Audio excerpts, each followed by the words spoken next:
to what we love. Risk the follow, we have felt it all come crashing down from far above. Stars are rising, countless worlds colliding, only one will take it all.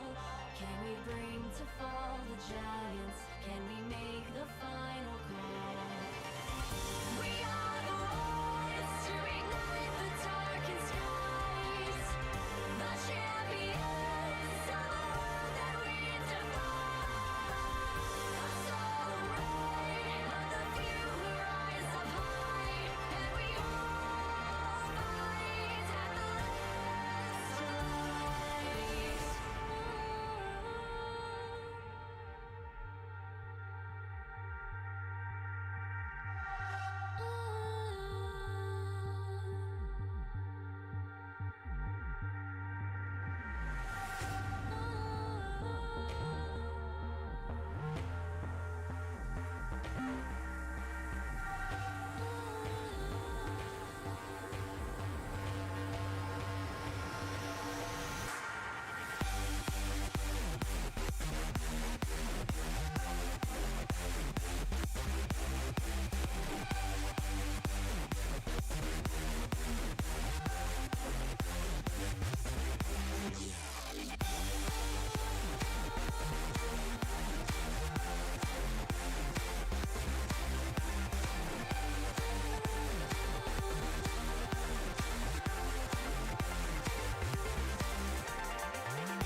Yo, what's up, everyone? My name's Isaac or L21sec, and I'm one of the team captains for Premier GG's charity tournament happening this weekend, December 4th, 6 p.m. EST. My team's competing for the Movember charity, which supports men's mental health, which my community and my team hold very close to heart. My team and I are so excited to advocate for the lives of wild, domestic, and agricultural animals across the United States, right alongside the Humane Society. So for the Content Creator Cup, our team's charity is Bot Hustle. Bot Hustle is a nonprofit organization that donates money and used shoes to kids in need in the Philippines. Yo, I'm Serge. I'm a team captain for Premier GG, and I decided to compete for the St. Jude's Children's Hospital. The charity that we're playing for is the Sick Kids Children Hospital. As the name suggests, it's a hospital that's dedicated to treating sick children. And on top of that, every single year they invest hundreds of millions of dollars into child health research. Me and my team are going to be playing for the Native American Relief Fund. It was founded in 1970 and provides legal assistance to Indian tribes, communities, and individuals nationwide. We're super excited to play and we can't wait to see you there.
And welcome, ladies and gentlemen, viewers of all ages. Welcome to the Premier GG Valorant Creator Cup. Here we are in to the playoffs, and if you have been following any of your favorite creators here in the cup, hopefully you will enjoy the semifinals and finals. My name is Orbital. With me is Fellow, and we will be your broadcasters here tonight, bringing you all the action and all the shenanigans that these teams will be getting up to. Fellow, how you doing?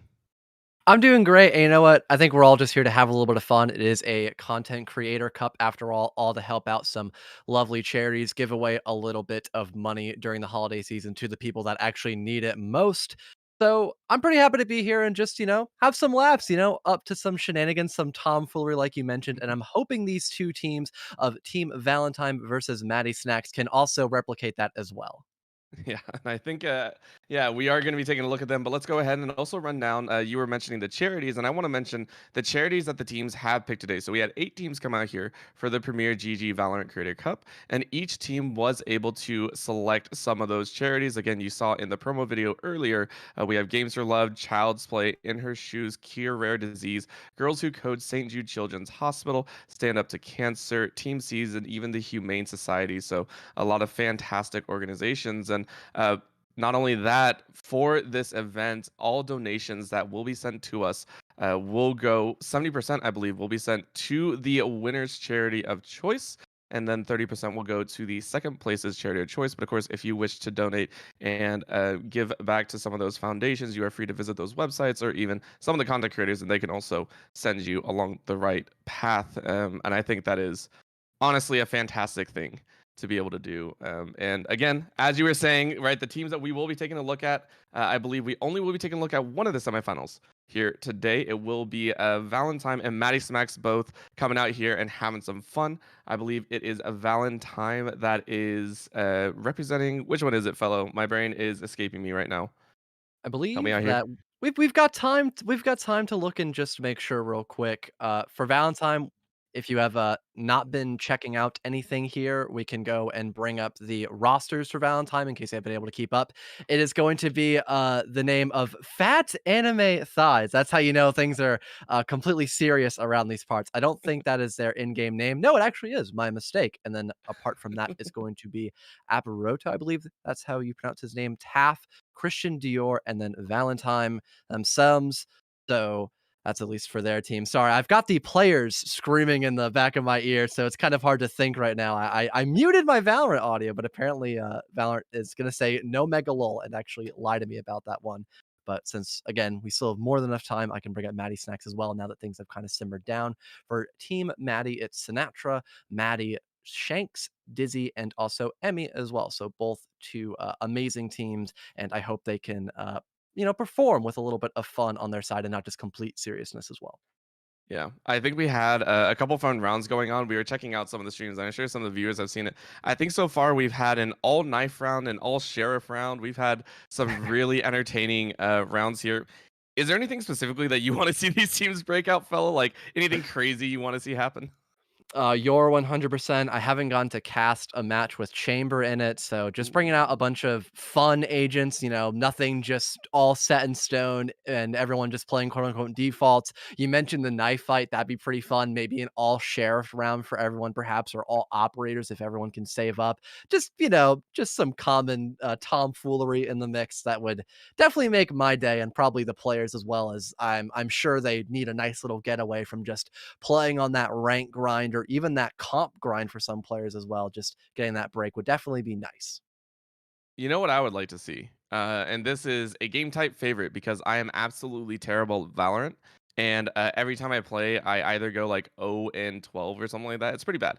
It's pretty bad. But one of the favorite things that I think I saw people talking about was jousting on Fracture with the zip lines, right? Ooh. And I would love it either an entire half or an entire game played where everyone is just jousting and then they would have to zipline, use pistols, and just go through wacky sets of that. I would find that absolutely hilarious if they did that. Yeah, that's if we get to Fracture, though. I do not believe that we are actually going there, at least in this first best of one. I believe it is Icebox here for the matchup, which is a map that some people weren't originally big fans of from its initial release, but now people are getting a little more used to it, so it's not really the end of the world when you have to play it inside of a match here. No one's going to be Q dodging. That is normally saved for Fracture, unfortunately, as still some people are having growing pains when going in towards that map. But like you mentioned, hopefully in the best of three, perhaps we get to see that map in play, as a lot of teams kind of avoid it like the plague. Yeah. Well, whenever Breeze came out, it was Breeze, and then now that it's Fracture, right? It goes down the Yeah. line. Every successive new map gets to draw out a little bit of entertainment for us. But of course, we are getting into Agent Select here. Going to be very fun. I believe Team Maddie will be rounding out the defender side first, and then of course it is Team. Excuse me. It is Team Valentine that'll be rounding out on the attackers, and that'll be really really fun to see. Of course, we got to talk a little bit about real analytics here, and I'm very very interested because again, we have some very strong players as you recognize the names, right? And if you've been following them, we should actually have pretty standard compositions here. Yeah, maybe nothing too exciting, but at least it could allow for a bit of ease of access, perhaps. I mean, I saw Sinatra earlier on the Rays. That's a great agent just for clearing out a couple power positions and allowing, like I said, that ease of access in towards the site. Viper being played on Icebox, that is pretty stock standard. Even before she received her major buff, she was always that go-to pick on this incredibly tight-knit map here of Icebox. So overall, like you mentioned, this is all really straightforward. I feel like the attacking side of Valentine's team is a little more unorthodox, but all these agents are still phenomenal. So I'm really picking at straws here at this point. Yeah, I could see that as well, but of course it does come down to the players, and that's something that will also be very, very entertaining to give you a little bit of insight into where each team came out of. Team Valentine was actually first place out of their group stage with Manny Smacks on the second place for that group A, and so that's kind of where we're placed at. Of course, everyone I think is only more or less around was one game behind each other, so that's all just well and good here in the charity tournament. I'm very very excited to see what we blast off with here, as the players also seem to be having a little bit of fun in the chat there. Yeah, a little bit of friendly banter never hurt anybody, and also just to make sure that we are on the correct spectator as well, just to make sure before we jump right into the action here on round number 1. Looks to be a full-fledged rush inside of A with a toxic screen about to allow for some cover potentially. The rush comes in through with Dior getting that first blood. So far, a pretty good attack by Valentine's team, but you always have to worry about that potential retake, which is what the defensive side is looking to set up, and a beautiful nade is landed by Sinatra. Yeah, even though it was just one, though, you can only do so much as one player, but Dizzy got a great shot off, and so far that was a clean sweep, losing 3, but even 2 alive. You get the plant down as well, and that is Valentine off to the races. Round 1 won by them. Should be able to manage with a couple SMGs, but we do see the SMG buy coming out here, so a little bit of retaliation from the side of Maddie. Yeah, it's not a complete save. Maybe they'll try to be a little more aggressive for a potential retake. They did have a flank afoot, which almost worked out, but it was only Dizzy by themselves. So unfortunately, it was not meant to be, not going up into fruition just yet. But yeah, a great start overall by Valentine. This is, relatively speaking, an attacker-favored map. So having that double duelist comp in mind as well with both the Reyna and the Jet, that really can allow for just a lot of angles to be held early on and just allowing for those confrontations to blossom in early on. Yet again, Dior strikes first on towards Maddie and will give that advantage to the attacking side as they're looking to set up a potential post plan. Yeah, they're gonna have to go for the retake, and with the spike down, it's only a couple seconds in, but Dior is gonna go ahead and nap up a 3K, looking for one more. Around the corner they go, and Sinatra's waiting. Tags down to 4 HP, but a nice little blind is gonna tag him down for a little bit. Sinatra, though, says, I don't even worry about it. However, too many members were still alive, and that is gonna keep Maddie in the lead. They win the bonus round. Looking now like it could be a one-sided slapdown, as we do see the side of, I believe it is Maddie, going ahead and picking up some hard-hitting rifles.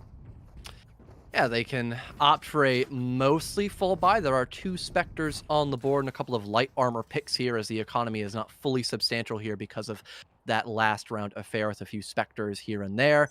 The one interesting thing I'm really keen on looking at here is Dior already having his ultimate. That's probably why he's not opting to rip out any kind of SMG. He's got that classic, so he'll try to utilize that Blade Storm already. Again, getting that first initial pick, trying to find another, but Sinatra cuts him down, make it 2, but finally, there's a response. The Reyna will annihilate that Raze, playing in a very aggressive position, and now we're completely evened up here, 3-3 orbital.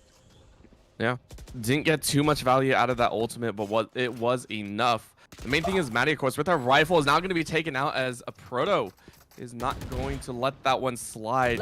3 versus 2, 3 versus 1 as a Proto makes it 3. Is Dizzy going to even things up, though? 2v1. Bike is still in play, and it's a Sage and Viper. What are you going to do here? It looks like they are actually going to pinch in, and shots come out. Valentine takes that one home. 3 in the bucket for the team of Team Valentine. Yeah, bringing over 2 rifles as well and getting that bonus round, that is massive for Valentine in these first couple of rounds, building up that forward momentum and really keeping the defensive side of Maddie Smacks on their toes, mostly having to go sporadic again in terms of what they're opting to bring here. One of the key things to probably look out again in terms of ultimate economy is the fact that Sinatra was able to find a couple of early picks due to that aggressive play style. He is getting quite close to that showstopper, which in most situations, that's an ultimate you need to respect, and that could give you a lot of early map control and even that first initial pick, which is something that their opposing team has been able to do quite well due to Dior just simply being built different. Yeah, and the Marshall firing off as well for Dizzy did net at least an opening damage shot. However, it was quickly healed up. Follow through, though. First attack on B. Shanks going ahead, taking a 3K Spike so quickly. B. And with weapons in hand, it feels much better for them. Last player 69, though, takes 1. Task is going to fall to Emmy. Right around the corner they go. Fat Enemy 69 is the last member standing alive, and unfortunately, they do fall. 3-round victory for the side of Maddie Smacks. Both double duelist ultimates on the board as well, and having all of those dropped rifles on the ground, it was kind of a freebie, I suppose. I guess a thrift shopping, I suppose, quite literally, as it was a thrifty round for the defensive side of Maddie Smacks. So that's a great way to finally put yourselves in the right direction. Let's just hope that they can win out this double full buy round just to make sure that they are going to be good for more than that single round win and not have to be put on the back burner yet again. No one wants to be put on the back burner. It always feels bad if you do. We are going to see the wall go up. We get to see a little bit of the attacking side. Once again, they're right back onto A, but Sinatra was ready for Dior. Dior is down. Knives are out. Remember, Shank's got a 3K last time. A Proto takes out Emmy. Fall through with one knife to the head. That's a single deke. That's two. Reset City. Only picks up 2 total. Runs out of the knives, gets taken out. So Tass is going to take that one home with a headshot. 2v3 as we do hear the call of the rocket go out, and Sinatra takes out Valentine. Tass takes Sinatra's life. And in the 1v2, 11 HP is not the number you want to be on. You see a shoulder and you take it, and Maddie finishes it off 2-3 as Maddie Smacks and the rest of the squad are going to slowly make their way back into this game. That was a great attempt by Taps to try to do a little bit of an audio bait there, getting off the rappel and actually just playing near the bottom area, but sadly it was just not good enough in the 1 versus 2 on just about 10 HP. Things getting a little more even here as we're 1 round away potentially from seeing a 3-3 split moving into that 7th round.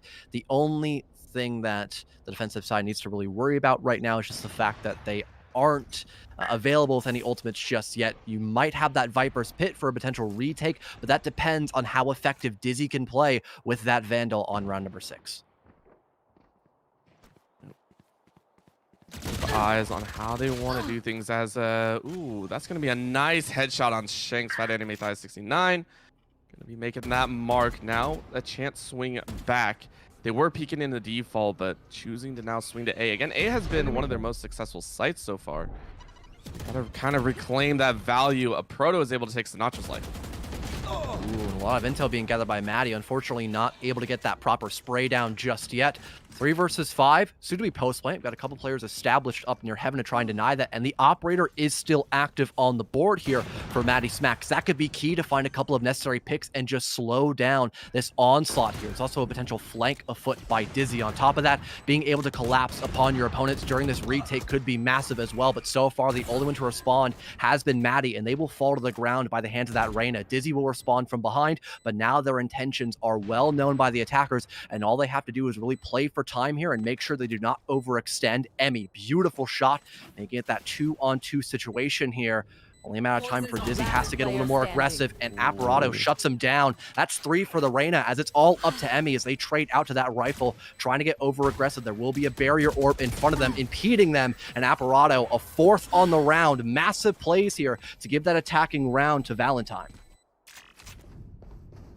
Nominal display there, but again, the retake, you got to start shaving off some of those, some of those deaths maybe.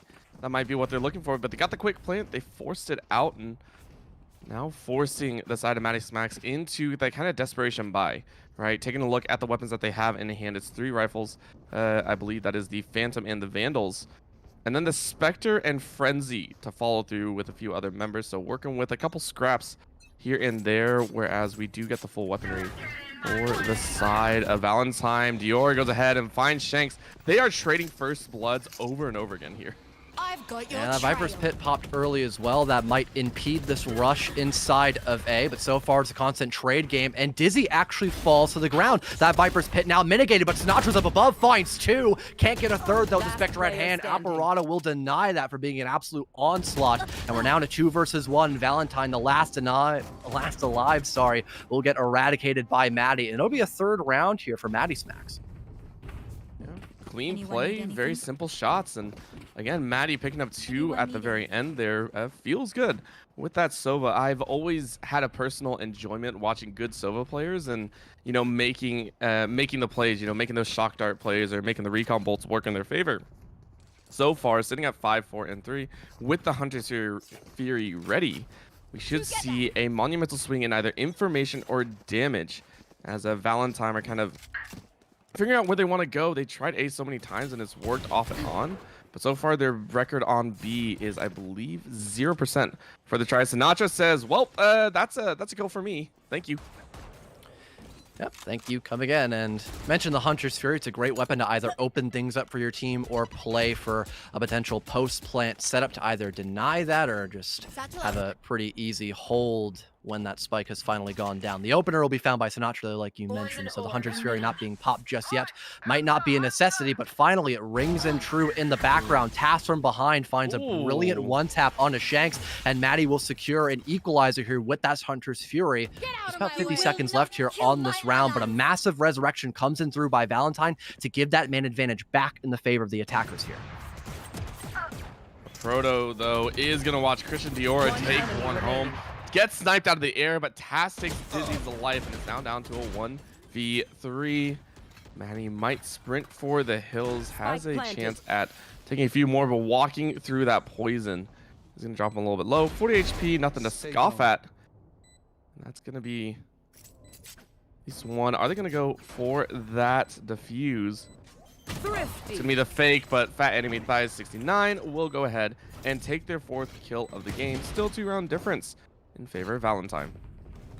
Yeah, and that was a very calm round overall for Valentine, despite the fact that it was a 3-on-3 and, you know, things were getting a little bit dire at one point. Able to pop that resurrection, then utilize that toxic screen to basically get a free entryway in towards A, get that post plant set up yet again. And at that point, there wasn't all that much left for Maddie Smacks to do in that situation. So overall, keeping that level head was a great play by Valentine just to continue to have this round advantage moving forward in this first half. Yeah. Again, magic number that you're looking for is 7.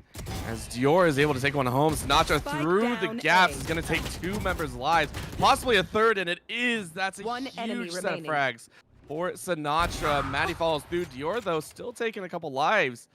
That's going to be 2 in the bucket for the op. Looking for at least 2 more. I got the spike. Sage Resurrection is up. Who do you get to revive? And that's going to be Sinatra, of course, the top fragger for the team. Going ahead and bring him right back up. But Dior says, nope, right back to the gray screen.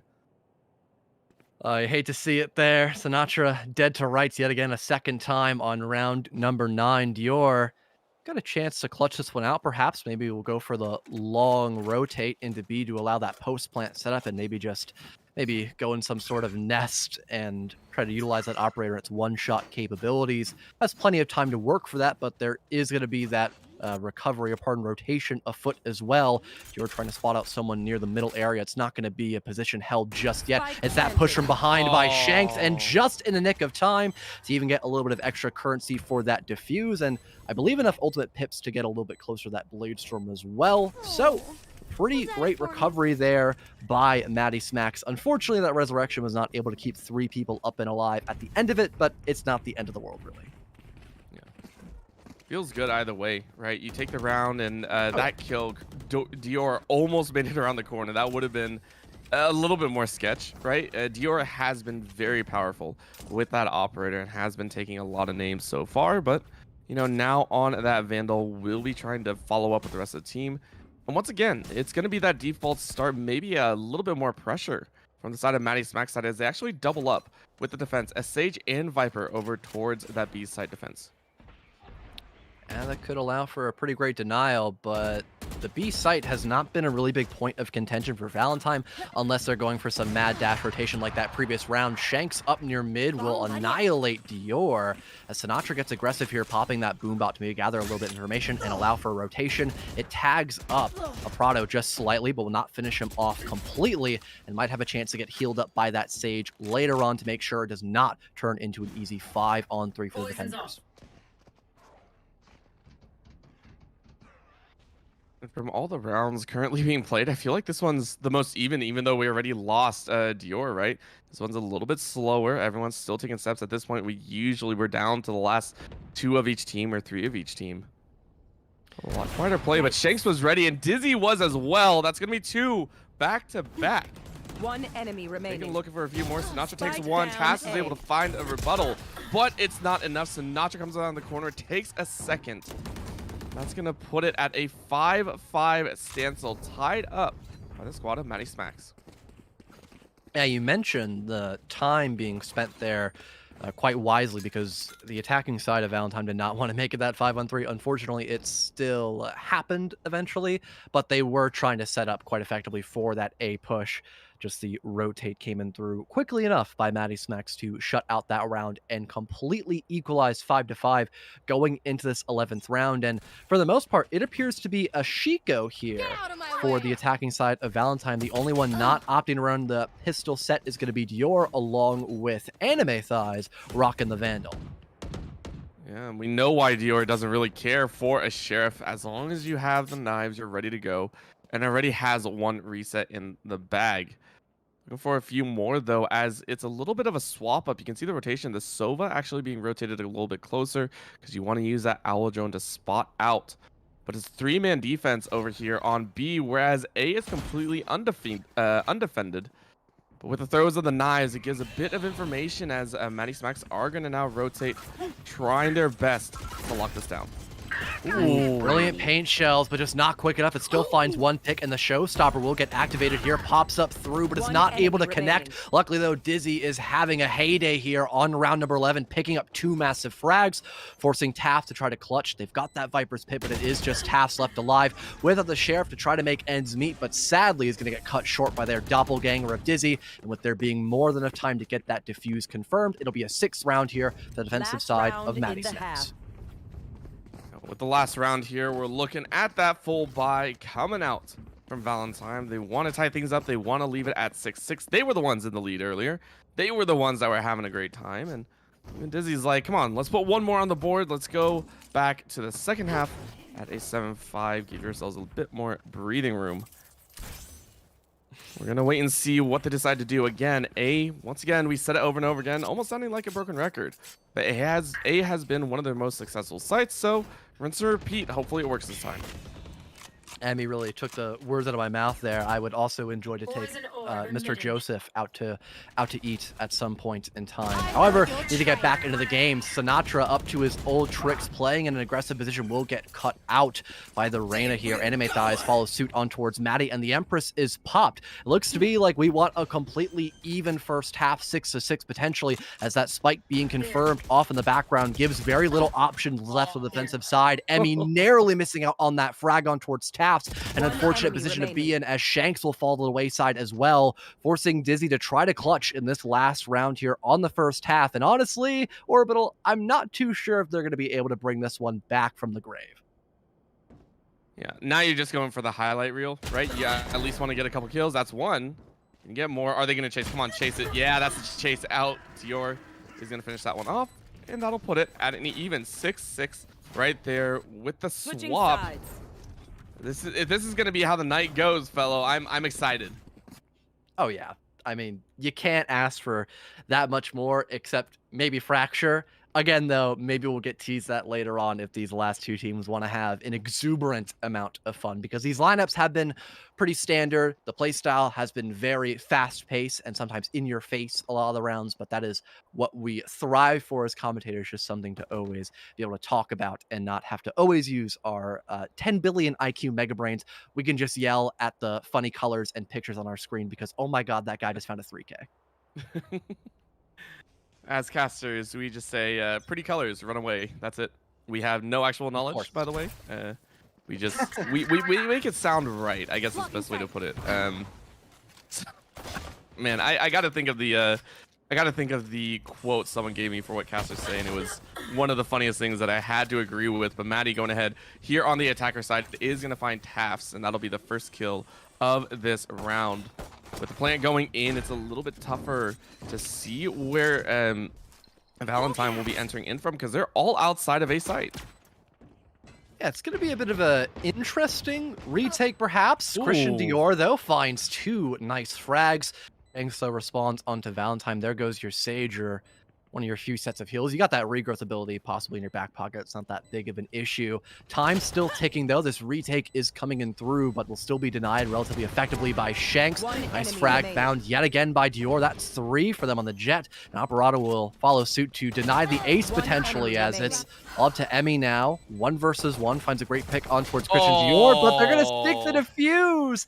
So close to clutching out that confrontation, but time not favoring them, as she was not able to get back into sight quick enough, or get deeper into sight, my mistake, to actually deny the person from sticking that defuse. I guess, you know what they say, pros don't fake orbital. It's true. It's true. And also that shows up even more, it feels like, on the pistol rounds, right? Because you can take 2 or 3 pistol shots if you're full health, right? You're not worried about going down right away unless it is those headshots. So Proto went for the right move and was able to finish it off. So now, once again, it is a Valentine in the lead. For how long, though, is the question. Yeah, it's been a very volatile match, maybe for not that long. Sinatra getting aggressive yet again, strikes on a Christian Dior, but will get quickly refragged. So, again, another even situation, and this is one of the few times we have actually seen the B site be the main point of attack here for either team. It's mostly been the A objective room majority of these rounds, but now as we get into a confirmed post-plant position, we get to see how a proper setup could be established here in this 3-on-3 for a B plant.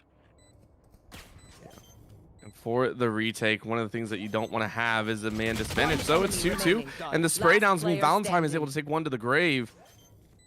Like slowly rolling away, though. It's going to be the gunfight. Tass wins it. And that is going to give one more round over. 8-6 is the score, as Tass is able to clutch up 12 frags to their name. And a pretty good performance overall. I mean, for the most part, everyone really has been stepping up, at least in a couple of these rounds. So this is honestly more than what you and I could probably ask for. But that first 2 setup rounds have been established and guaranteed by the defensive side of Valentine. Now the question is, can they counteract the semi-rifle round, or I don't know what you would call this. It is kind of a full buy, but there's SMGs, there's semi-rifles. It's a little bit of everything. It's a mixed bag of candy. I didn't realize it was still close to Halloween here, Orbital, as we have a little bit of everything here on this next round. It's the scavenger hunt. That's what it is. Or that's what we call effective, as Dior goes in. That's not scavenger. That's just the gun that I enjoy. And Dior is going to take 2, but into a 2v2. 2v3 as the revive comes through. Emmy hanging on to that one over the last 2 rounds. The Proto is going to take a massive win. 2 headshots. Cleans it up, and Valentine finishes it off. Revive nothing, as that is now 9-6. Going over to Valentine's team. That wall popped by Emmy was just a little short, unfortunately, and the Reyna was able to hop over it and find 2 very impactful shots there with the Sheriff to make it a 3rd bonus round here for Valentine. That is the 2nd time we've seen them win all 3 straight in a row, but if we're going to be looking at this in a pattern sense, that would mean we finally see a response by the attacking side here of Maddie Smacks. Let's just hope that they also enjoy patterns as much as I do and live to that possible hype up. Well, Sinatra says they want to open up with 1. Miss on the operator's shot. Can you get the 2nd shot? Yes, you can. Shanks is going to fall, but that's Crossfire's shot, as Valentine is able to take 1. Sinatra fires right back, and just like that, 3v3. Everyone sitting on fairly strong health. With the spike down over on B, it is going to give the advantage to Valentine, taking out Sinatra's life. It's going to have to be the peak. Are they going to be able to see? No, Maddie goes down. All down to Dizzy. Dizzy takes 1. Can Dizzy take 2? Operator shot up top. Doesn't find too much as the pit goes down, and that'll be the kill. Valentine making it a 3K. And Dior will go ahead and defuse. Thanks. And honestly, popping out that Blade Storm just to really confirm that you can A, carry over that operator in the next round safely, and get that round as a win to make it 4 in a row. That's pretty worth it, in all honesty. That operator, if you can land your shots with which Chris and Dior has simply been doing throughout this entire matchup, you can start racking up those ultimate pips just by finding a couple picks here and there. So I'm really not concerned about that Blade Storm being popped, just to confirm that you can have such a powerful weapon into that next round when you are starting to wrap up this best of 1 in theory. They only need 3 more rounds to completely win this one out here on Icebox Orbital. Only need 3, but you're up against a slew of ultimates. 4 ultimates to 3. We haven't really been able to talk about that. Oh, and a Proto takes out Shanks, who had just popped their own Blade Storm. Feels bad, man. Oh, you hate to see it. Just unlucky timing. I call it esports timing, as you could say Valorant timing or Rainbow Six timing. It doesn't really matter what game it is. Timing can sometimes simply be unlucky. It's that human element. And speaking of humans here, Christian Dior has been a mad lad throughout this matchup. Dizzy, fantastic shot onto Valentine to even things up. And they might pop their Viper's Pit to try to counteract their opposing doppelganger, that Viper as well, just to keep things at bay, maybe allow for a bit of a regroup. There's still a minute on the board, so plenty of time to think and make sure you don't get closer and closer to a potential series point here on Icebox. Spike down. Proto going ahead, taking a few heads, and Taft's doing the same. All through with one though. Maddie giving himself away a little bit, or giving herself away here as a Proto takes 3. All the way down, 11-6 right now, 2 away from winning and moving on. Whereas we are taking a look for the side of, I believe it is Valentine. Valentine now also sitting with only a pistol, so should buy up. Had plenty of money in the stock. I was wondering what they were gonna buy. 7K, can't buy a weapon. That doesn't make sense. Thinking about it, they were just wondering what they want to do. They could, in theory, buy up anime thighs as well, or pardon, fat anime thighs 69. You got to say the whole thing to make it into full effect. I mean, they have a very high chance of, moving forward in the grand final, so I might need to get used to saying fat anime thighs 69. It is a 4-on-4 off the rip. Shanks will overextend and run right into the LOS of Christian Dior with that operator I was talking about earlier, and how dangerous it can be put in the right hands, giving that man advantage back to the way of the defenders. But Dizzy gets aggro, finds 2. Christian Dior back up above will annihilate Dizzy. Hunter's Fury gets popped as well. It's just a constant back and forth here, but Tafts finds a massive pick on towards Emmy, forcing Maddie to try to clutch here and make sure we don't go into match point. And unfortunately, it's not meant to be. It's 12-6 now, with the defensive side really, wreaking havoc here on Icebox. Yeah. They are playing a phenomenal game here. Valentine, to put it in perspective, that's 7 rounds in a row if you count the last round in the first half. They've won 6 in this half and have not given up a single piece. And with the inventories of Maddie Smacks, it does feel a little bit bad, but I mean, the odds are stacked against them currently, unless Maddie, Dizzy, and the rest of the squad are able to really, really find kind of that miracle play. Yeah, it's going to be a lot more than miracles maybe to bring this one back. It is a 6-round differential after all. But I am hopeful. I've got a little copium left in my back pocket, perhaps, but maybe I'll need to save it for the best of 3 as Christian Dior, yet again, that first blood. Shanks has been doing quite well on top of that too, though, and that'll be a constant back and forth. Emmy and Dizzy step up when needed most to bring back that man advantage, allow for a post-plant situation to be set up. And now, for the first time in quite a while here, Valentine looked to be on the back burner. That showstopper gets popped, but it's a dud. Luckily, Sinatra will land enough shots to finish off a Prado. Now it's a 3-versus-1 off to Valentine. Nets 1 pick, but is not going to be good enough to get that second one. Sinatra is waiting for the trade, and it'll be the first round win for Maddie Smacks on their attacking half. Took them quite a long time, but you know what? Better late than never, right? Because now you still get to fight back. You still get to have some of your weapons, namely, though, Dizzy and Shanks are currently stuck with that light armor purchase. Sinatra is sitting well and above, though, with 22 kills in this game, 1 below Dior right now. But the problem is of course, I believe it is Maddie Smacks that only have the resurrection from the Sage. You're working against a Blade Storm, an Empress, a Viper's Pit, and a Seeker's set up. So many pieces of utility for this squad as we go ahead and see Fat Enemy Thigh 69. Dior and Tass each take one. Proto takes one as well, and this could be crazy as they do get the revive off, but Sinatra is already in the revive animation, and that will be the finisher. 13-7 over to Team Valentine. Well, I was going to make this relatively convoluted point about, wow, there are a lot of ultimates on the board in that last round. You could, in theory, pop them all at once and get a pretty straightforward round win, but apparently that was not necessary for Valentine. They will advance onto the grand finals now, and overall, a very exciting matchup. It is a little unfortunate that Maddie Smacks kind of fell to the wayside on their attacking half, but they still had a lot of close calls, despite that round differential trying to lead us to a different storyline there.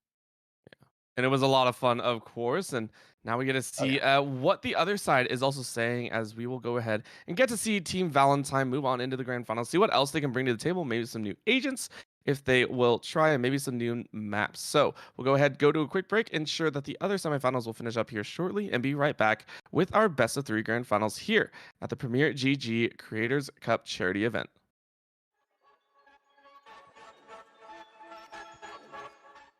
Yo, what's up, everyone? My name's L21sec, and I'm one of the team captains for Premier GG's charity tournament happening this weekend, December 4th, 6 p.m. EST. My team's competing for the Movember charity, which supports men's mental health, which my community and my team hold very close to heart. My team and I are so excited to advocate for the lives of wild, domestic, and agricultural animals across the United States, right alongside the Humane Society. So for the Content Creator Cup, our team's charity is Bot Hustle. Bot Hustle is a non-profit organization that donates money and used shoes to kids in need in the Philippines. Yo, I'm Serge. I'm a team captain for Premier DG, and I decided to compete for the St. Jude's Children's Hospital. The charity that we're playing for is the Sick Kids Children Hospital. As the name suggests, it's a hospital that's dedicated to treating sick children. And on top of that, every single year they invest hundreds of millions of dollars into child health research.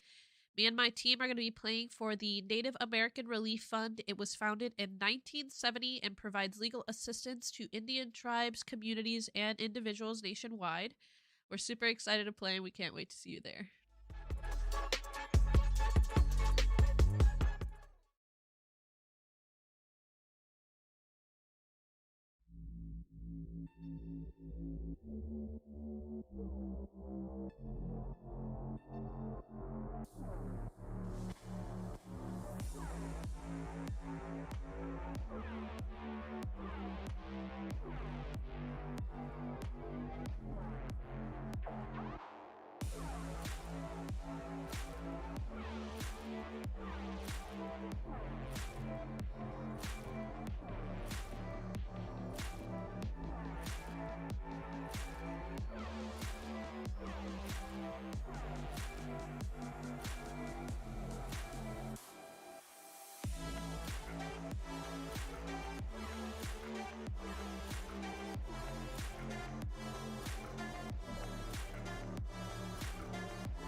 Yo, what's up everyone? My name's Isaac or L21sec, and I'm one of the team captains for Premier GG's charity tournament happening this weekend, December 4th, 6 p.m. EST. My team's competing for the Movember charity, which supports men's mental health, which my community and my team hold very close to heart. My team and I are so excited to advocate for the lives of wild, domestic, and agricultural animals across the United States, right alongside the Humane Society.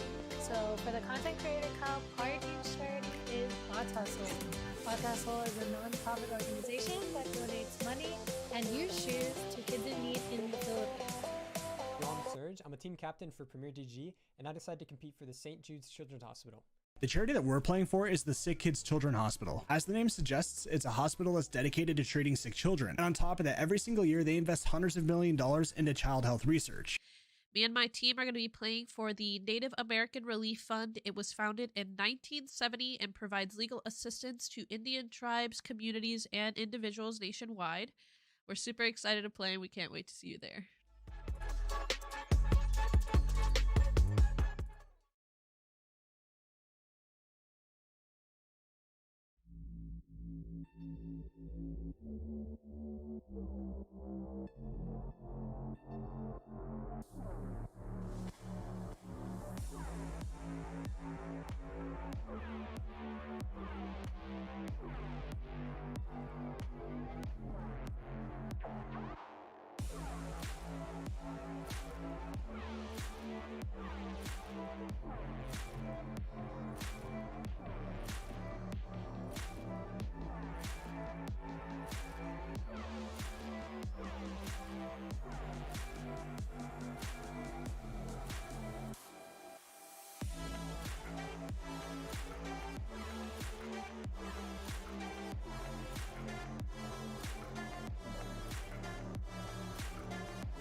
Yo, what's up, everyone? My name's Isaac or L21sec, and I'm one of the team captains for Premier GG's charity tournament happening this weekend, December 4th, 6 p.m. EST. My team's competing for the Movember charity, which supports men's mental health, which my community and my team hold very close to heart. My team and I are so excited to advocate for the lives of wild, domestic, and agricultural animals across the United States, right alongside the Humane Society. So for the Content Creator Cup, our team's charity is Bot Hustle. Bot Hustle is a non-profit organization that donates money and used shoes to kids in need in the Philippines. Yo, I'm Serge. I'm a team captain for Premier DG, and I decided to compete for the St. Jude's Children's Hospital. The charity that we're playing for is the Sick Kids Children Hospital. As the name suggests, it's a hospital that's dedicated to treating sick children. And on top of that, every single year they invest hundreds of millions of dollars into child health research. Me and my team are going to be playing for the Native American Relief Fund. It was founded in 1970 and provides legal assistance to Indian tribes, communities, and individuals nationwide. We're super excited to play and we can't wait to see you there.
Yo, what's up, everyone? My name's Isaac or L21sec, and I'm one of the team captains for Premier GG's charity tournament happening this weekend, December 4th, 6 p.m. EST. My team's competing for the Movember charity, which supports men's mental health, which my community and my team hold very close to heart. My team and I are so excited to advocate for the lives of wild, domestic, and agricultural animals across the United States, right alongside the Humane Society. So for the Content Creator Cup, our team's charity is Bot Hustle.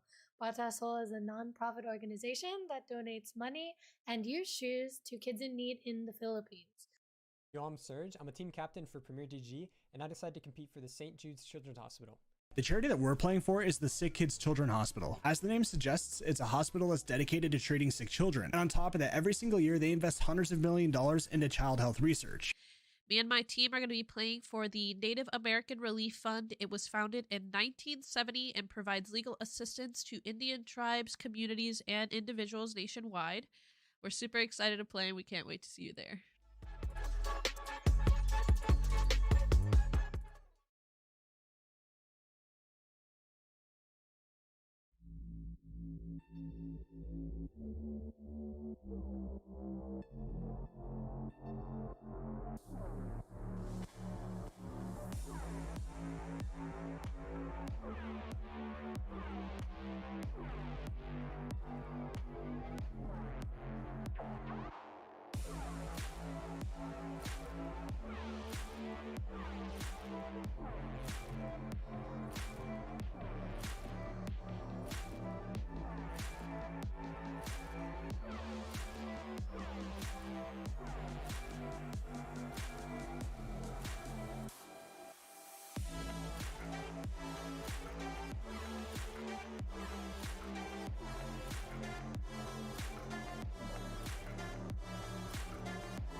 And welcome back, viewers. We are here with the finals of the Premier GG Charity Content Creator Tournament. Very, very excited to bring this best of three to you between Team Valentine and Team Chamomile. Chamomile taking their match in style, and I think it was double overtime over their opponents there, and that was very, very fun to hear about. And then Team Valentine, of course, taking a pretty quick series win. Yeah, relatively speaking, it was a bit of a back and forth in that first half, and then once we moved into the second one, things definitely took a turn for the worst for Maddie Smacks. But at least Valentine can now at least secure a little bit of that donation fee in towards the, I believe it is. Let me look see for Valentine. They've got the Humane Society as charity they ended up picking for, so at least they've got that confirmed. Same thing for Chamomile as well, especially in terms of donations, which we have seen being done in the last best of one and during the little break. So for that, we humbly appreciate you taking a little bit of money out of your own wallet to give away for a very great cause. You know, big ups to you guys. We really enjoy seeing that.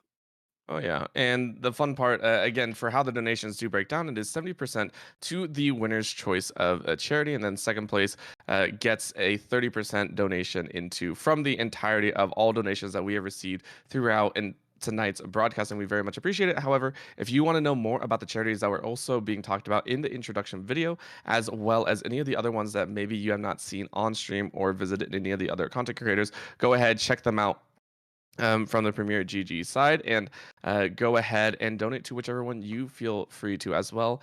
Anything helps as we try and help the world just a little bit at a time.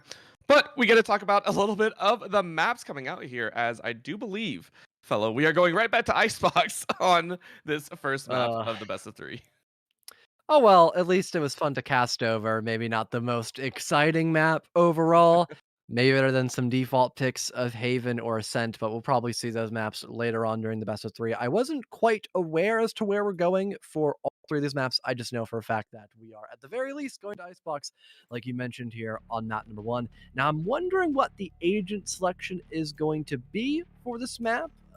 Because I'm not really too sure if we're going to have Valentine, repeat the exact same line that they brought across the board last time for their previous best of 1 against Maddie Smex, or if we'll see any variety.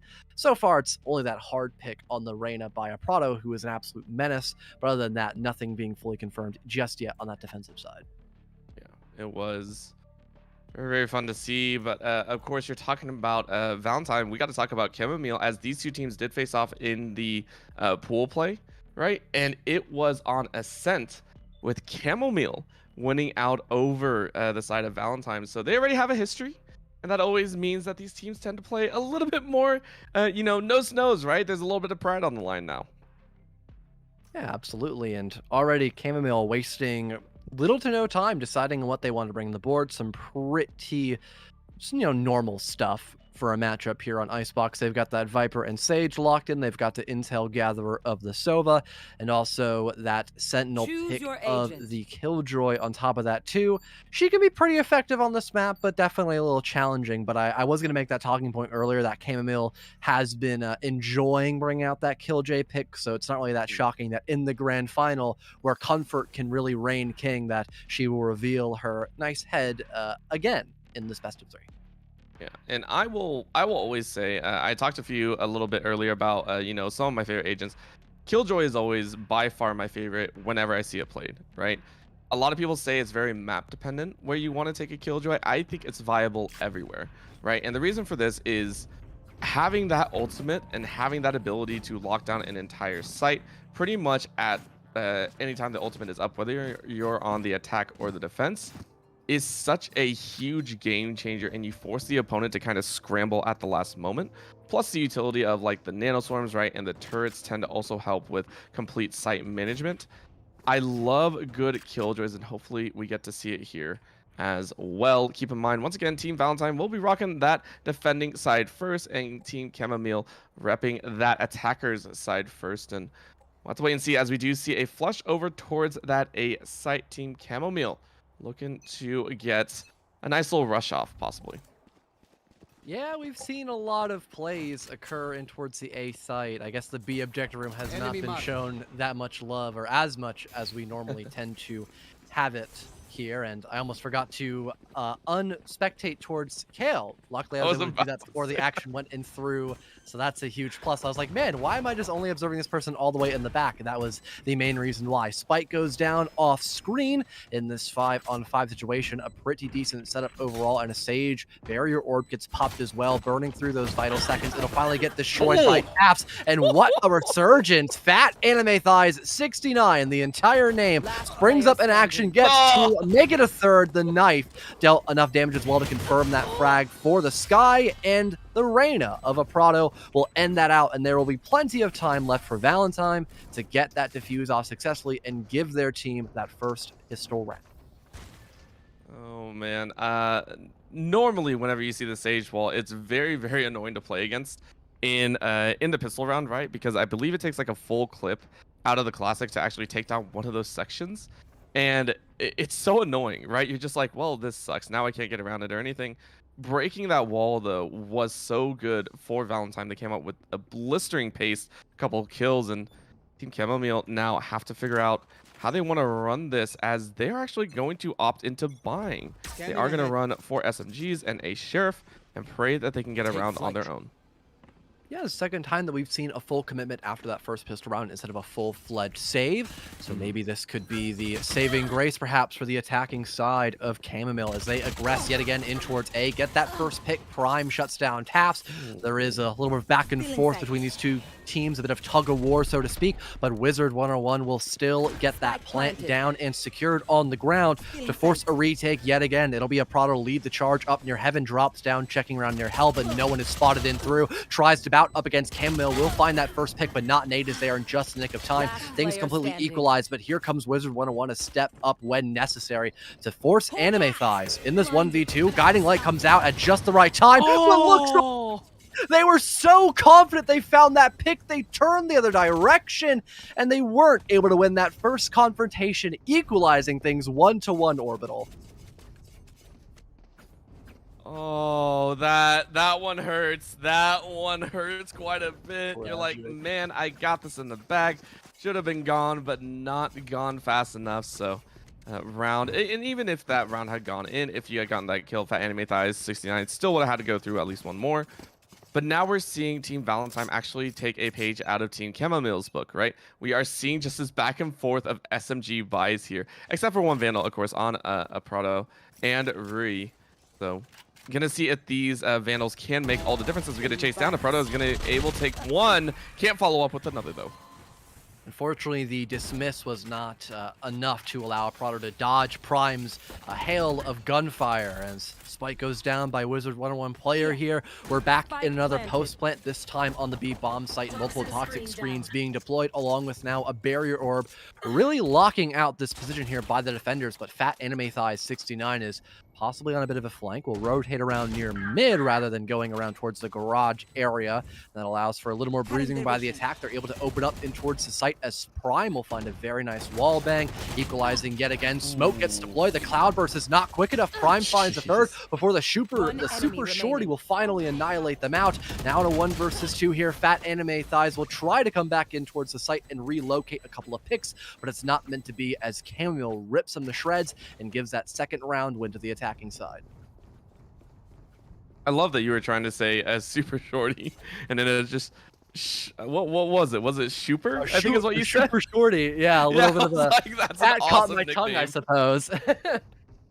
I was like, I want that nickname now everywhere. Someone get that, print it, run it, see if that actually takes off. I don't know. I found it very, very entertaining, and I loved it. But again, very nice win for Team Chamomile, and now they have the full rifles as well for Team Valentine. So an unorthodox set of rounds still comes out net in the same way that a regular 3-round set would go at the start. So we get our first full round of Valorant here. Essentially, except the one Sheriff player of a Prado, but they are 1 pip away from getting their Empress, so maybe that could allow them to find some easier picks. Speaking of the Reyna, though, it's going to be Prime to get that first initial pick. A recon bolt comes in through and locates that Anime Thighs' location. A spray down comes in through. It connects onto Valentine's body. Prime now with a second will back away. Possibly utilize their Empress of their own, perhaps, in this post-plant setup here. Roy in the background will shut down Fat Anime Thighs, and not Nate right around the middle area will clean up the last 2 to make it a flawless round. The third, matter of fact, here for the attacking side of Team Chamomile. Yeah, very solid victory as well. There was no hesitation rushing into that site. Made sure to get the crossfires down as well. And that's going to force Team Valentine into that rough scenario. Valentine and Tafts, the only 2 so far actually buying a fairly large chunk, are going to sit on those Spectres, 2 Sheriffs. And then Dior, of course, with that Bladestorm feeling okay, is just going to rock that Classic in case they don't get the reset. But with the spread, we're seeing a hard push. A site is going to be the call. Yeah, unfortunately not enough B site in our lives just yet. But hey, plenty of ultimate action here by Christian Dior, shutting down Prime early on in the round. Tries to get aggressive, but it's not going to work out in their favor. And as the Resurrection gets popped in the background along with the Viper's Pit, this is looking to be a very favorable round here for Chamomile. They want to secure as many rounds as humanly possible in these early stages of that first half. Fat Enemy Thighs 69 will manage to pick off Wizard 101 player. God, that is a mouthful. But is that 4v2? Not a bad position overall for the defenders, as now they are starting to eat up here. But both The Sage and Viper on relatively low HP. A healing orb comes in through by Valentine to heal themselves back up. Great spray down onto Roy. That allows for Resurrection to get popped as well. All of a sudden, things have taken a turn for the worse, and there's a quick trade by Valentine. Brilliant plays coming out by the Sage, and that will give a well-needed round win for the defensive side of Team Valentine. We need nothing but our gifts. What a solid play. Again, very nice defense. And big props for Dior trying to lay down the law. Only got, I think, got one and then missed all the rest of the knives. So very unfortunate there, but it was enough, right? The stall out worked. Team Valentine take it home, and they got to go through one more. I believe it is one more buy round. Wizard 101 player, though, sitting with 4,200 in the bank, should be fine. The rest of the team, though, with the losers bonus, should be able to boost themselves up. If they do lose, though, Team Chamomile do have a reputation of being very aggressive after they lose a round. Really hoping Camo might be able to find another pip to their ultimate tally to possibly rip open the lockdown. That could be a great way just to open things up. But speaking of openers, it'll actually go the way of Valentine by a Prada to find the first two initial frags. No one's stopping him just yet. Finally overextends into Wizard 101's crossfire and will get punished for that. Tath is there to refrag. So it's still a very favorable position here for Valentine. And Chamomile still one pip away. Even if they were able to get it on that round, it was probably going to be futile. It's all up to Not Nade across the map, essentially, by themselves. Spike nowhere to be seen as it's located near A. It's going to have to try to find a couple of picks here and there to maybe salvage out this round. But it is a 1v4 after all. It doesn't look like Team Valentine is going to be giving that lone Viper play at the time of day, really. Don't need to, right? Chasing is something that I have a tendency to be very against, right? When you're on the defense and the attackers are not really rushing at you, no reason to chase, right? You only let yourself get into worse scenarios, right? You offer up more opportunities for a 1v1. That's not what you want to have. So I like the fact that Team Valentine are sticking really close together and making sure they don't accidentally let anything happen, but that doesn't happen occasionally, as that will give a lot of information. Not Nade, though. Almost getting a few more. Takes out two, though. So a very valiant fight back to the death. Dior and Tass will be the only two carrying weapons over into this next round. And forcing a couple of potential buybacks here. I don't... Fat Anime Thighs might be able to get a rifle and then maybe full armor. I'm not entirely sure on that. It would be a pretty big number crunch, and they just got to buy back from their teammates instead. So a little bit of eco being spent through, but not the end of the world. What could be the end of the world, perhaps, here, Orbital, is if the attacking side of Chamomile end up not coming away with this round. They'd probably be forced to go on a save, so maybe popping some of these ultimates early on just to really confirm they can steal this one away could be a massive factor of bringing it to a 4-3 split in their favor. And unfortunately, that Viper's pit on the defensive side finding absolutely nothing, as it's going to be a B-sided take, but Fat Anime Thighs with the opening first two picks. Christian Dior follows suit. They're not going to need the Viper's pit here, Orbital, as they're just going to simply win these gun duels. Out of nowhere comes a flurry of blows, and like you said, it goes in favor of Team Valentine, but now it's Chamomile's attempt. Chamomile takes one. Not Nade, stuck all the way in mid. I don't think that's where you want to be. The chase is on. This is Deja Vu for the Viper player, and the spike down on B, going the long route. So there's a possibility that Not Nade can find a single 1v1 before having to face off against two. That would be the most optimal situation. But only 40 seconds to execute. Where do you go? Not Nade. Looking like they're just chasing for kills. And about 30 seconds to work with. Definitely doable, but not any intel to play off of as of now, except where the spike is obviously dropped, and assuming that a player will be trying to guard it quite heavily, just playing simple keep away to make sure Not Nade can get any type of early advantage. Like you mentioned, though, isolating these picks could be critical for Not Nade to bring this one back. Finds one onto Christian Dior, but that will give away his position. It's going to be a little more challenging to win these next two altercations. Very limited on time as well. He'll have to spring into action to try to bring this one back for his team. Finds a Prado, but cannot land a shot in time. That will give the defensive round as a win for Valentine here, and still keeping things quite neck and neck, but they will bring back that lead in their favor. Yeah, the best way I saw that is as soon as it hit about 25 to 30 seconds left, you're not really looking for the plant, right? What you're looking for is to find the rest of the members, try and take it in a sweep of kills. And Unfortunately, couldn't pull it off. Great attempt, though. Once again, not nade. The last one standing in 2 rounds in a row. Hopefully not this time, as Team Chamomile are going to take a look over on A once again, sidling up, not even checking mid. Yeah, I'm quite interested that there is a bit of a full commitment here by the attacking side of Chamomile to maybe try to manage to bring it back, but I don't think they're going to be able to do that one. Christian Dior with an explosive pick on towards Prime. Not Nade will punish him, though, for his previous crimes. But he is on very little HP, about a sliver away from meeting their own doom. Luckily, they'll get healed up by a healing ore by that Sage player, so it could be a whole lot worse. Speaking of the Sage player, Wizard 101 just on screen for a second shuts down Task, but the rest of their team will fall to the wayside. It's just Not Nade left alive, and he'll meet the same fate as the rest of his team, ascending into the heavens, and that'll be a 5th round now for Valentine. Team Valentine coming out with some awesome plays and some awesome defensives. And most notably, right, these are not defenses that are only being won, you know, after the plant, off the retake. These are 3 rounds in a row that they have won specifically on taking the early fights, winning the early trades, and being able to push Team Chamomile out of those ranges. But with the ultimates up, right, you have the Viper's Pit on the attack, have the Empress, you have the Lockdown, you have the Hunter's Fury. These are all site-clearing ultimates that can be used in tandem to give yourself a huge advantage. So we'll see if they use any of them. Yeah, Farouk can find some information, maybe pop that Hunter's Fury out. Aldro will give away that, and he'll manage to spot out Tap for a second, and we'll confirm that pick. Not Nade follows suit. This is a phenomenal opening here for Camille. They just need to get this plant down and make sure they do not crumble against a potential retake. The Viper's Pit coming in through. This really seems like overkill to a certain extent, but now that Viper's Pit might be necessary, as Prime will managed to fall down into his own grave in this 3 versus 4 now, soon to be retake position. So all the help that the attacking team can get just to confirm they get their 4th round on the board could be massive. They even have a lockdown to fall off of too if things really take a turn for the worse here.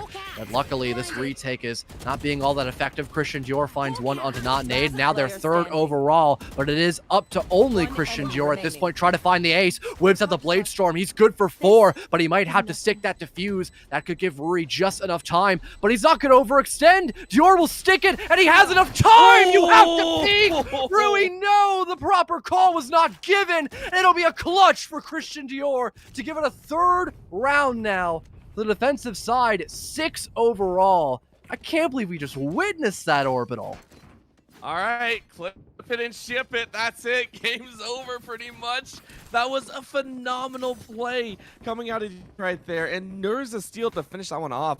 I can't wait to see even more here as we do get underway. Again, 6 rounds, 7 to take the half. And Team Chamomile are getting a little bit antsy here, right? That has got to have them shaken. Really unfortunate series of events there. Having the first 2 opening picks and then still not able to clean it up against Christian Dior's Reign of Terror, simply being the raid boss of this match. But so is Prime in his own sense, along with Not Nade. A lot of opening picks found. Lockdown gets popped as well. I don't think we want to have the exact same mistakes made, but Christian Dior still not being dealt with. The other duelist of that Reyna will pop off as well. Wizard will find a resurrection. Prime steps up big onto his doppelganger, and as a wall gets popped, the plant will be going down. Things are still on relatively even footing. If you annihilate Prime, this could be massive. That comes into fruition, and now Christian Dior can step up inside of Nest, catches Wizard 101 off guard, and will attempt another stick on this defuse. A spray down comes in through. It's clean by Chamomile. So things are all of a sudden back here 50-50 between both teams. It's honestly a coin flip depending on how these next 2 plays come into full effect. 1 versus 1 between Fat Anime Thighs and Chamomile. The nade gets tossed out by the Killjoy. It's just trying to burn through these valuable seconds, forces the hand of the sky, and walks right into their crosshairs. Chamomile on a massive 1 versus 1 clutch to finally end this Reign of Terror here on the first half for Valentine, make it 4-6. Yeah, that was Chamomile playing pretty much like a Viper, right? Using the Nanoswarm as a deterrent off of the spike, making sure that you flush out that, excuse me, that you flush out that Jet player. And very, very well played. Not the Jet, sorry, the Sky. So well played, though. And now giving themselves a gun advantage here into the 11th round of the half. Team Chamomile looking to tie things up and hopefully have a soft reset moving into the second half. It's definitely a possibility here. Wondering what exactly the attacking side has in plan here, though. Get the first 2 blows of the round. Christian Dior finds a pretty cheeky wall bang onto Wizard 101 off screen. Chamomile, though, is not going to allow Christian Dior to find any more than just that first frag. Soon to be a post plant here as well. The lone 2 defenders of Anime Thighs and a Prado are nowhere to be seen, with one right around middle, with the Sova of Rui possibly having a potential cutoff angle, but Sky will just rotate back up. So things are not looking all that hopeful, but as I say that, Caster Curse comes into full effect. Rui from behind will silence Fat Anime Thighs, and a second one too. It was a close call for a very short split there, Orbital, but then Rui was having no more of that tomfoolery there. Phenomenal play right there, and very, very well timed. Now we get to see, again, the full weapons coming out. This is going to be Team Valentine's chance to extend their lead. If they do, it'll put it at a 7-5. Not a terrible score, and it's nice to always just have that little extra 2-round lead over your opponent. But after that run of 5, I'm very curious if maybe this will go the rounds 3 of Chamomile. And the big question, of course, is the one that you see on your screen, not Nade. Top frag for the team right now, needs to also make some stuff happen. After watching Rui pull off a fantastic performance, wants to use that that Viper's Pit to perfection. Yeah, just getting aggressive, maybe trying to establish some early map control towards the site, then popping that Viper's Pit for the post plant is a pretty obvious answer here, but it needs to actually come into full effect to utilize the ultimate to its best of abilities. A quick trade, though. 4 versus 4. B still being a point of contention, with Ruri all the way off screen watching for that flank against the Jet. This could be a massive pick here for the attacking side, and it will be. Down goes Christian Dior, that top player you've been worrying about a majority of these rounds. Things are looking a little bit brighter here. Greener pastures for Chamomile as they're going on a last-second rotate, but they still have plenty of time to work with here, Orbital. Yeah, and I like this call, doing a full rotate, and it's going to keep the lurk out. Remember, Rui is the one that made the big play last time, and if this lurk pays off, Fat Anime Thighs 69 cannot find it. It's going to cause some problems. That's a peak Valentine! Beats Rui off on the side, so that should mean a free entry right into this retake attempt. Not Nate throwing down that pit. It will be a full 3-on-3. No cheeky angles. Nope, never mind. There is a cheeky angle. Valentine says, Dior, get right back in here.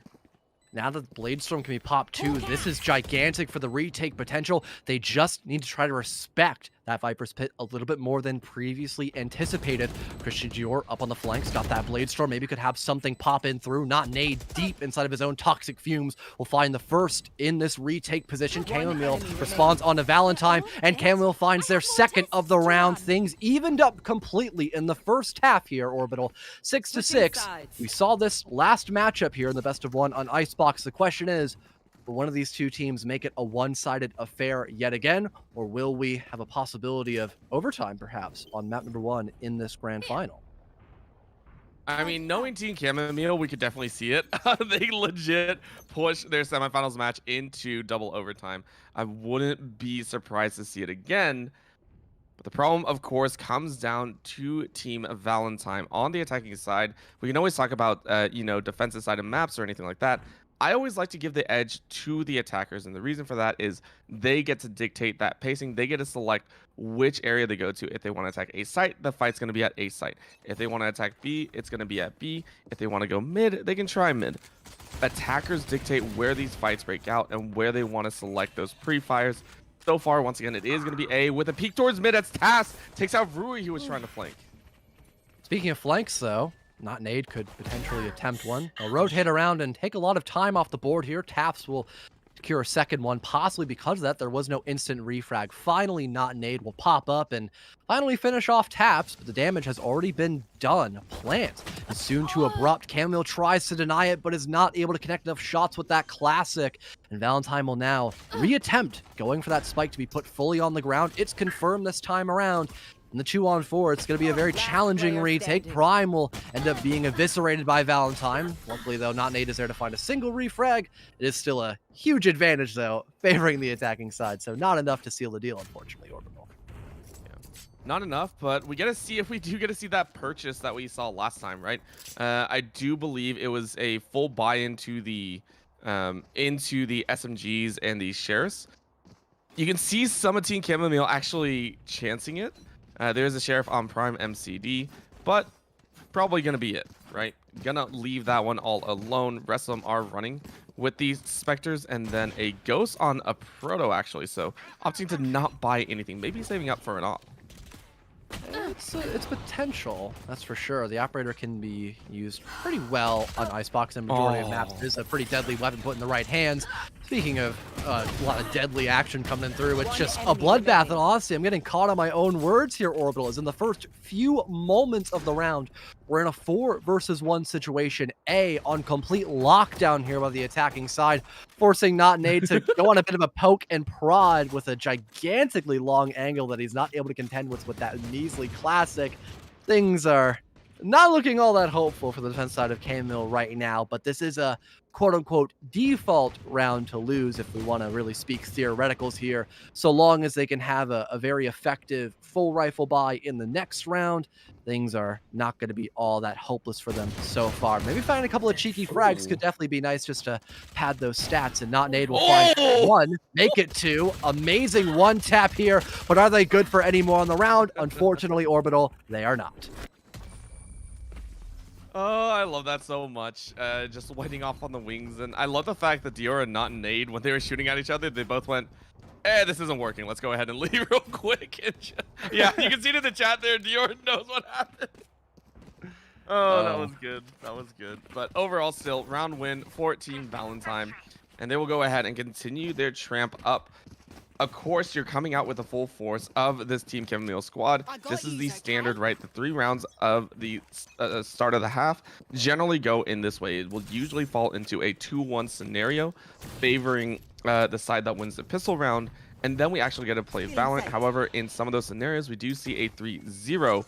It's a little bit slim with the weapons at hand, but it can happen. With the Sage Wall going up, though, you do expend a few clips out of this attacking squad.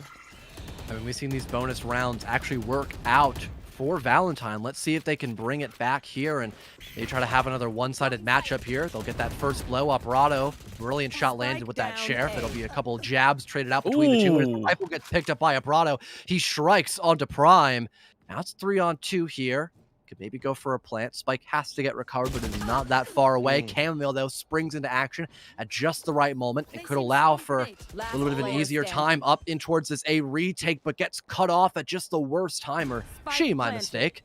That's on me, 110%. Back into the round, though. It's Not Nade trying to clutch up in the 1 versus 2. Spots out the shoulders of Tab! Not Nade, you've got to be kidding me! Perfect timing and perfect positioning overall to win out the 1 versus 2. More than enough time to defuse Orbital. Man, was that clean by Not Nade. Oh, I saw that happening, and I was on the cusp of saying it, but I didn't want to because I didn't want to jinx it. Not Nade taking that one home, and now double the next top fragger on the team. 23 versus 10, 10, 9, and 8. Phenomenal game so far from Not Nade. On the flip side, we're taking a look at Dior, who is sitting at 16. Fat Enemy Thigh 69, sitting on 14, and then 12 for Aproto, and 9 for Valentine and Tafs. Everyone on each team has their own role here, but Not Nade is covering it. Feels like 2 or 3 at a time. Ooh, another highlight player as well, Christian Dior. Gonna get rid of Prime pretty early into the round. It's going to be another aggressive attempt. Second one now for the Jet player. The judge jury next shooter gets popped though by Rui. I'm surprised they were able to get away with that much impact before Christian Dior turns the corner and finds their 3rd here. Another post-plant situation. I feel like a broken record at this point, but both Chamomile and Valentine have really been opting to set up these post-plants no matter what side they are in. Long angle being held by Not Nade will strike upon Christian Dior. Aproto, though, is quick to respond on towards Chamomile, forcing Not Nade to possibly bring this 1vx situation back, but it is a nice crossfire established. The same mistake will not be made twice in a row, and it'll be a 3rd round win on their second half here for Valentine. Yeah, very smartly played. Made sure to show up their mistake, and that's all that Valorant is, right? You make a single mistake, don't let it happen again, and hopefully it never does. Now taking a look, though, Team Valentine, 9 rounds in 2 between the two teams. 4 ultimates are up and ready for this Team Valentine squad. That is the Blade Storm, Viper's Pit, Empress, and the resurrection. So much utility if they wish to either bum rush the site or get a little bit cheeky, especially with those blades. And Dior says, I only need one, and we know Dior and knives, both of them go hand in hand. Really peanut butter and jelly at that point. Unless you have peanut allergies, maybe the defensive side has knife allergies. Wizard 101 clearly not, though. They've got their EpiPen in the back pocket, but they did not account for a Prado perhaps with that rifle. Wizard 101 a little face check out the Reyna. 3-on-1 situation all of a sudden. A lot of bloodshed and massacre has happened inside of B, and Rui out on a mischievous flank could try to find a couple of lucky right clips perhaps, but with the classic being nerfed, it'll be a little tricky to bring that one back from a potential loss. It'll be 10-7 now for Valentine. Other than that one hiccup during the 2-versus-1 post plant, they really have been on top of their attacking halves here on Icebox, both in last matchup between it was Maddie Smacks and now this matchup in particular as well in the grand final.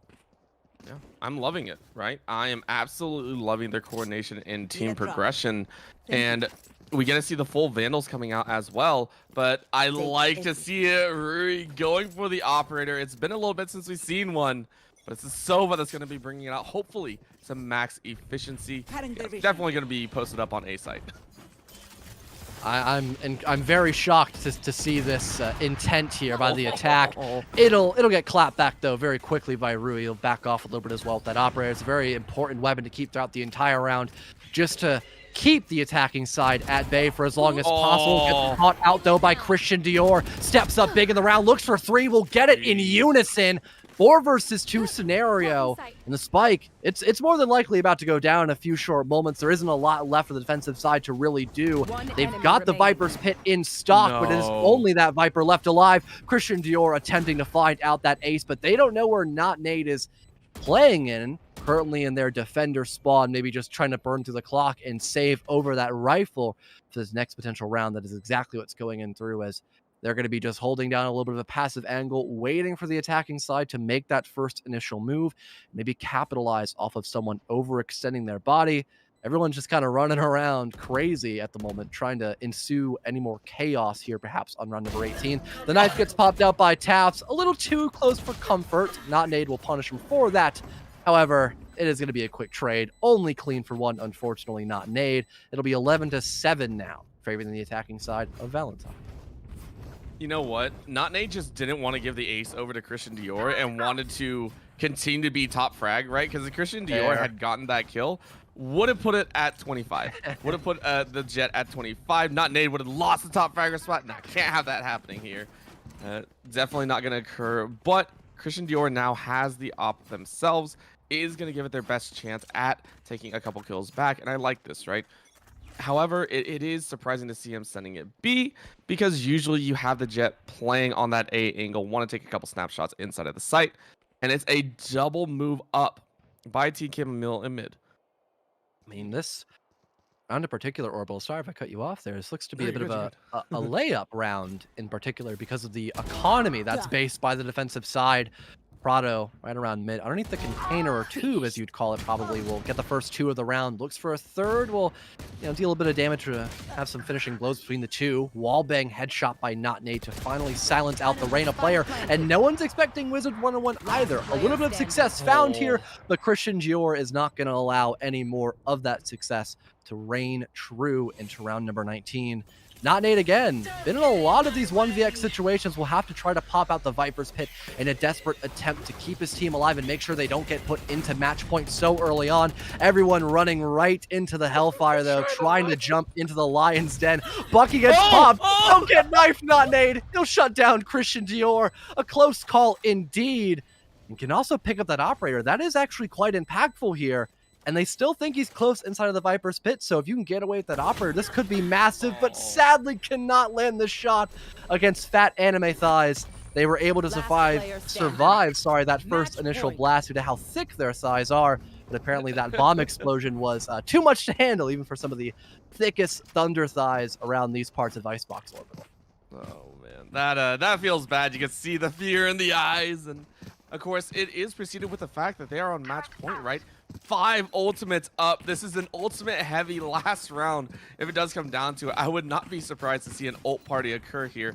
on A. I would honestly love to see it. I want to see every ult pop just for funsies and see what happens. Gonna get the chance though, as they do go ahead and push in. Weapons are hot for everyone. So this is gonna be a very, very loud and explosive potential final round. Yeah, all 9 of them popped at the exact same time. It'll be that lockdown to be the first of possibly many. You can just wait this one out, though, on the attacking side. You don't have to overextend. You hear the Seekers get ripped here by fat anime thighs as well. Prime will still get that first pick overall, but the Seekers will allow for a slight opening to be spotted out by fat anime thighs, and Valentine will secure a resurrection too. So it's 4v3, that advantage now being reestablished by the attacking side, and they still have plenty to play with here moving forward. Like you said, in this last potential round, Christian Dior secures one with the Blade Storm, and a Prado follows suit with the Vandal in hand. Hey, look who it is, last alive again. It's not Nade. Unfortunately, not for very long, though. He will join the rest of his team in the afterlife, and it'll be 13-7 on Icebox again, I believe to be, as that was a similar scoreline to what we had on the last map, if not the exact same orbital.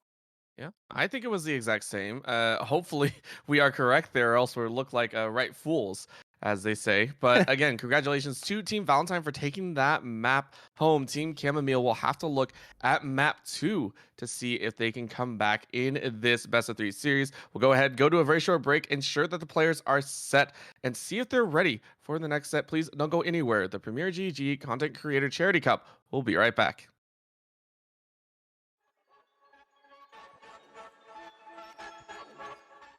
Yo, what's up, everyone? My name's Isaac, or L21sec, and I'm one of the team captains for Premier GG's charity tournament happening this weekend, December 4th, 6 p.m. EST. My team's competing for the Movember charity, which supports men's mental health, which my community and my team hold very close to heart. My team and I are so excited to advocate for the lives of wild, domestic, and agricultural animals across the United States, right alongside the Humane Society. So for the Content Creator Cup, our team's charity is Bot Hustle.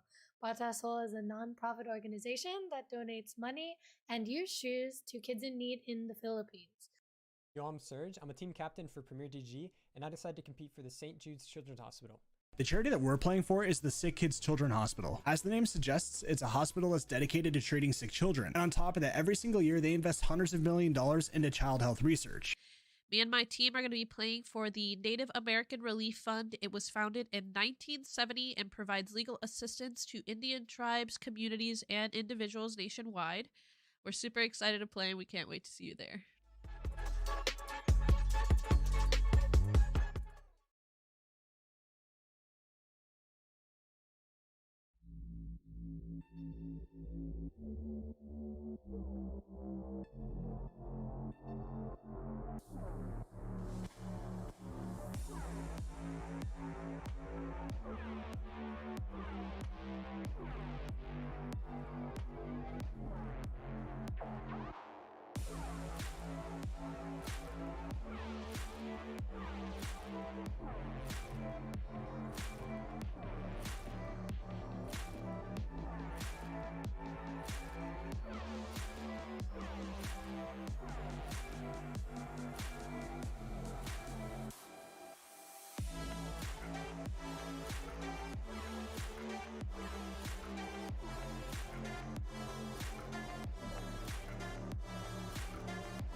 Yo, what's up, everyone? My name's Isaac or L21sec, and I'm one of the team captains for Premier GG's charity tournament happening this weekend, December 4th, 6 p.m. EST. My team's competing for the Movember charity, which supports men's mental health, which my community and my team hold very close to heart. My team and I are so excited to advocate for the lives of wild, domestic, and agricultural animals across the United States, right alongside the Humane Society. So for the Content Creator Cup, our team's charity is Bot Hustle. Bot Hustle is a non-profit organization that donates money and used shoes to kids in need in the Philippines. Yo, I'm Serge. I'm a team captain for Premier DG, and I decided to compete for the St. Jude's Children's Hospital. The charity that we're playing for is the Sick Kids Children Hospital. As the name suggests, it's a hospital that's dedicated to treating sick children. And on top of that, every single year they invest hundreds of millions of dollars into child health research. Me and my team are going to be playing for the Native American Relief Fund. It was founded in 1970 and provides legal assistance to Indian tribes, communities, and individuals nationwide. We're super excited to play and we can't wait to see you there.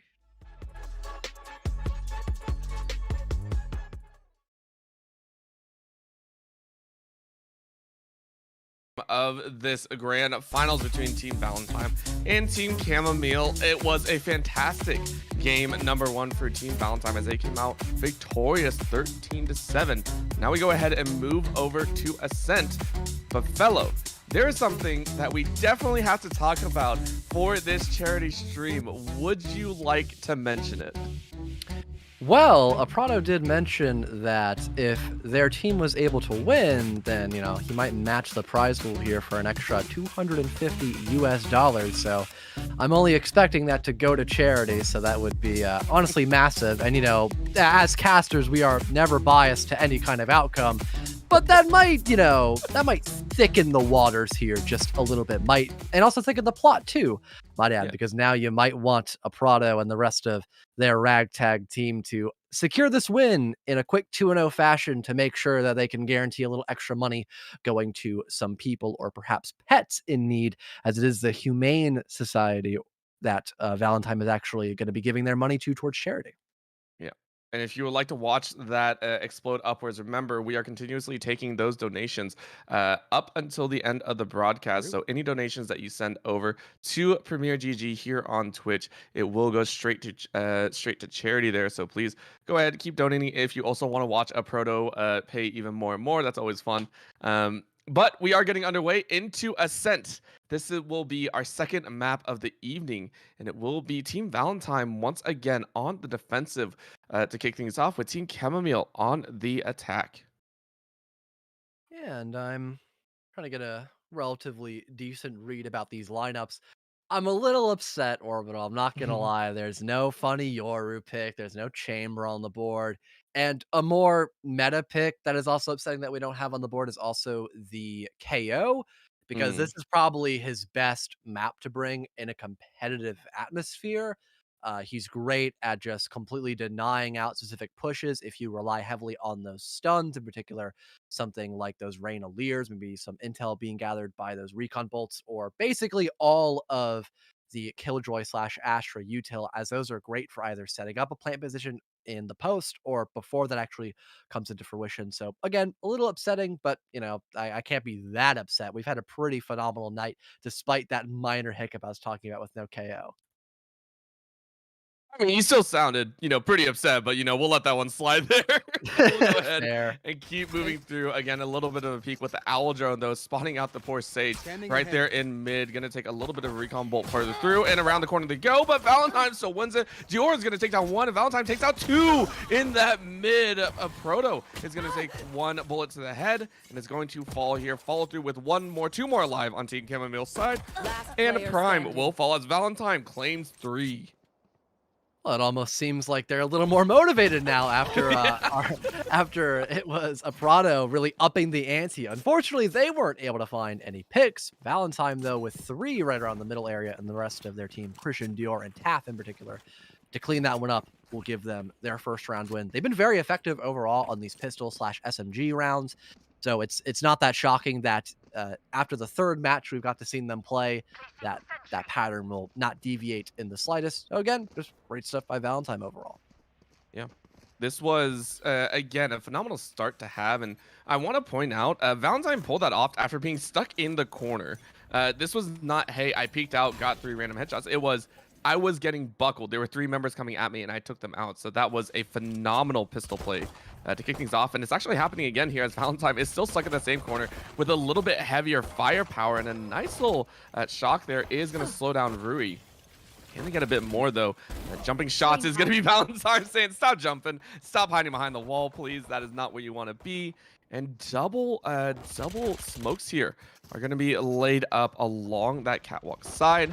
Tasso takes out Prime, and Fat Enemy Thigh 69 takes out Wizard 101. Christian Dior falls up on Not Nade, and Chamomile gets 1 before falling for the second round to Valentine's side. Almost flawlessly done. It's not that big of a deal to only lose a single player. Still a pretty strong second round on the board for Team Valentine already off the bat. Shocked that right click was able to actually still get that kill. It is memed into the ground that it is almost completely nerfed nowadays, but it is still a pretty good pistol overall. Definitely a little more fair if you're going up against it, not utilizing it. But now that there are full rifles on the board for everyone but Prime, it's looking to be a potential full-fledged commitment in towards A through Arches, not a single player set up near Catwalk, and it'll just be a rush. Thank God no one's up in Wine, or that could have been a bloodbath before we even entered the site here, Orbital. Yeah, it's going to be the crushing blow in, and they do enter fairly easily with all the smokes out. Dior still silences Wizard 101 player. Phenomenal martial shot is going to end that life. Fat Enemy Thigh 69 with the Spectre. It's going to follow through with a few more. What is this defense? Valentine looking like they're going to clean house, and a Proto takes 2 with the Sheriff. That is going to be the defuse, and Valentine shutting down that buy round. Well, I mentioned this every now and again. Valentine has relatively been good at securing bonus rounds or being pretty dang near close to doing it.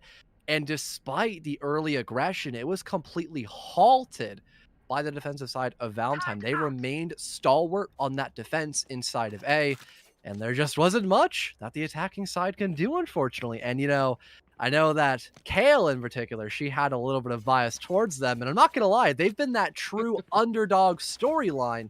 So, despite the ante being upped in terms of more money going away to a very representable org for charity, I still would like to see the underdog team, give a little bit more of a bite back here and not just a bit of barking here. They'll give it the best that they can, but on that attack, it is going to be Dior once again finishing off a kill. That's happened time and time again. Not Nade also eating a couple shots here in A doors.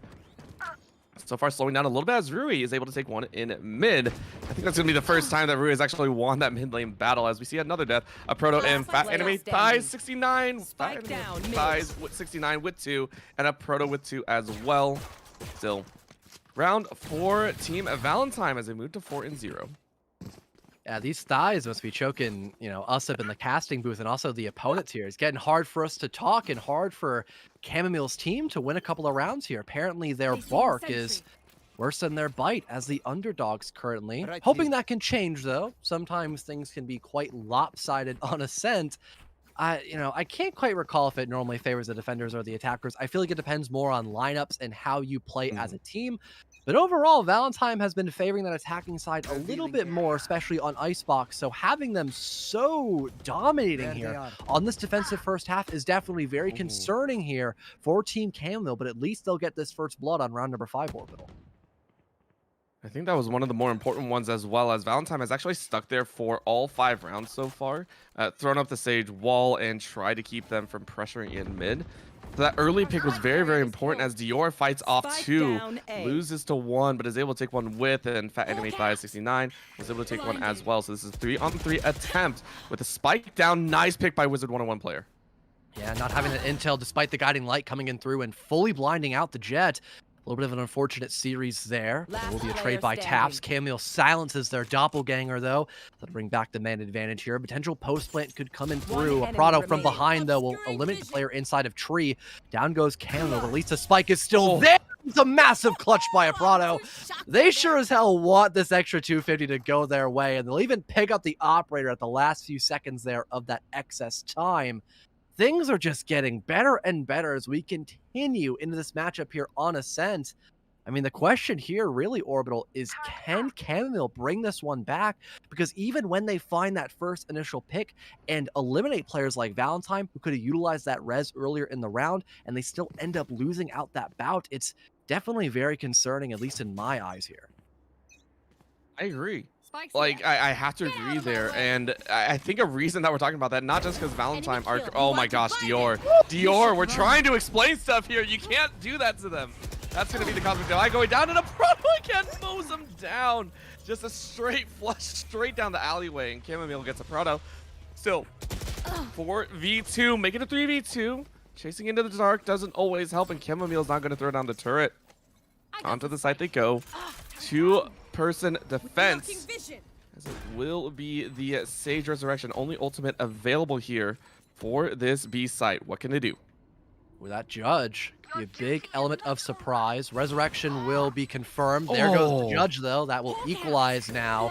But this is still looking to be a pretty strong retake game. You can't really utilize that Judge if you're completely blind or disorientated by a Hound. Wallbang comes in through. It's not Nate, though, to remain alive. It's a 1v1 between the Astra and the Sage. And their res already being popped here. Valentine will have to face this challenge head on against this player so close behind the green box with that shotgun. It'll be a close confrontation. Rips out the Sheriff. It's a one-tap to the skull. Not Nade with 3. It'll be the first round here for Chamomile, but man, did it come down to the wire, Orbital. Oh my gosh, not Nade had to walk through a resurrected teammate as well. That was a 4v2 taking it home. Team Chamomile, that might have been the boost that they needed. But to give a little background as well, I was touching on it beforehand. The teams have faced off before, and it was very specifically here on Ascent that Chamomile won 13-8. So not only are Team Valentine winning to win this series, also trying to win to increase the amount Proto has to pay, it's also for a little bit of revenge, right? They want to say, hey, we can conquer Ascent just like you can. Maybe a little bit of adaptation. Of course, personally, I was not able to see that matchup, so maybe the first half looked something kind of like this, and then the resurgence was there in that second half. We cannot confirm nor deny if that was the case. All that we can confirm is that the Seekers have been popped by Fat Anime Thighs and have not really found all that much, but a tiny bit of information, not disorientating anybody and not allowing for any early aggression. Still at 4 versus 4 with the waters remaining quite calm until maybe Prime could go in for a bit of a cannonball near the dog area right around Catwalk to get a necessary opening for his team. But so far, that's not going to happen. Instead, Tafts off screen will shut down Cody, make it a 4v3 to favoring the defenders. But finally, Prime will open things up, but only for a small moment here, Orbital. And that win by Tafts was actually one of the key moments that I think is going to swing this match around. Taking out the Lurker on the back means that Team Valentine don't actually have to keep eyes on their back. They can actually enter into this A site very, very calmly. And Dior shuts one down with the op. Now it's Chamomile's turn. Oh, that went down just at the wrong time. They're going to chase, take shots, and a Proto with the pistol is going to finish Chamomile off. That'll be the 6th for Team Valentine. Fortunately, a little bit of shell shock for Chamomile, but even if they found that pick in towards A main, it probably would have not been a round win because there was there might have been an operator staring down arches. It's definitely a very tall hill to try to topple over, perhaps. Yeah, still only a single round win here for Chamomile. It's very rough, not the best looking situation. They've got some ultimates to play with, but their economy, it's definitely screaming a little more Shiko, as I believe her name is Pansy, the main pro league commentator for Valorant likes to call it. A lot of pistols on the board here for the attacking side. Let's hope they can possibly remove some of these rifles to maybe have a net buff here, but so far it's not going to really work out in their favor as Fat Anime Thighs and now Tafts will find those first 2 initial bouts. Valentine is slowly getting rooted out of their spot, though, as that's going to be a shock bolt straight to the back. Fat Anime Thigh 69 holding on to Catwalk here, keeping and maintaining the order, and Dior follows through with an off shot, come out into mid. Fat Anime Thigh 69 takes a 3K, and that is a 6th round advantage. Team Valentine here, yes, it was an eco, but they were able to keep 4 alive, where normally you see at least 2 to 3 fall. That operator is still there on top of it too. It's looking better and better round after round. And I will agree with you on the devil's advocate there, at least a small bit. It was an eco, so maybe having a majority of rifles could be a little bit better. But you did bring up a great point that there should have been a little bit more of a constant back and forth, not that one-sided affair that we witnessed on round number 8. Hopefully on this 9th round, though, things could take a turn for the better, but it's going to come down to this first initial bout inside of A main, and Christian Dior, again, up to no good, will manage to land that first op shot and get that opening pick again for his team. Oh, Dior making trouble in the neighborhood now, too, as has to swing from A into mid, and that enemy Thigh 69 with the revamp on the back is going to find a kill as Valentine finishes off the 4th. Rui with 16 HP and a single dream that has turned into a nightmare is going to slowly walk their way around and around to try and get the spike. And again, that main point of contention for the defensive side is going to be that Jet with the operator in A main. You know, you have stuns, you have smokes, and you have intel to possibly clear that power position away from the defensive side. It's a really common angle to hold. I mean, why not just have that Reyna pop out a flash, at least force the Jet away so you can get a little bit of map control and then maybe try to contend with her in a much more even footing rather than losing that first player early on and just allowing for a downfall to kind of erupt. Cody will get one near Fountain, but a Prado is right behind on their trail to snuff them out and still keep a majority of their team alive and guarantee an 8th round on this first half for Valentine. 8th round out of 9. Dior has held this up, I think, for 4 so far as well, or 3. Very sorry. Looking at the rounds that they have won in a row. Been a phenomenal play so far. The Team Chamomile now have weapons hot. You can see it. 4 Vandals, a Spectre. Yes, Chamomile running the Spectre. That's fine. You have the lockdown. A couple ultimates in the back pocket. They're going to try this B rush first time that they're trying to fire stack. This gets popped here by Prime. We'll try to rush in through B main. There is a gravity well keeping them at bay for a little while. Unfortunately, there is no Nano Swarm to follow it up. At least the Blade Storm is there. Beautiful updraft by Christian Dior. Gets 2 and a right click to seal the deal. You got detained, but it's far too late for it to have any impact. Flawlessly done, as a 9th round will go the way of Team Valentine as they are just wreaking havoc and they're almost unstoppable at this point on the first half, Orbital. Wrap it up. Wrap it up. I may have broken my chair by accident because that was nutty. Oh my God. That was ridiculous. I saw the updraft. I saw the updraft number 1. I was like, no, that can't happen right now. And then it did. Such an explosive round to win. Not only that, it was explosive on one of the most important buy rounds for Team Chamomile. So phenomenally done. Checking up, and he does it again. Dior cannot keep getting away with this. Rui at least takes out Fat Anime Thigh 69, but Dior makes a second. Are you going to get another? No, that is not possible because Taz takes the 3rd. 2 more alive. The highest you can go is 4 this round. And Rui is going to watch as Taz takes it home. Christian Dior, though, makes it a full house of kills, and that will be the 10th as we look at the last round of the half. Again, no one able to properly deal with Christian Dior just in arches. Again, that's a really common spot. You have the utility capable to remove that Jet from that position, but it's not clicking, unfortunately. And there are also a lot of other big problems to worry about too. So I can kind of understand to a slight degree where Team Chamomile is trying to come from here in particular. It's 10-1 though, like you said, last round in the first half. Really, the options are quite limited. Taps gets spotted out early on by that recon bolt, but he's got backup as well by the Sky. And I mean, I think they're well aware at this point that an A push is bound to abrupt unless a rotation ensues, but so far it's not going to be fully confirmed other than a first blood perhaps by Prime. Yeah, and honestly, I will say I like rotations and I like movements and unique patterns from teams. I also like steadfast consistency from players as well. Dior with the up and Valentine with a mid-sage wall pretty much consistently every single round. I love it. It always means that mid is going to have to be broken through. And it may... Oh! Well, with the wall down, Wizard 101 players said, hey, I got a spell for you. Catch. Whew, that was incredibly deadly. 4 versus 2. This is a very strong round here for the attacking side. Bladestorm still active by Wizard. That's another one for the Jet player.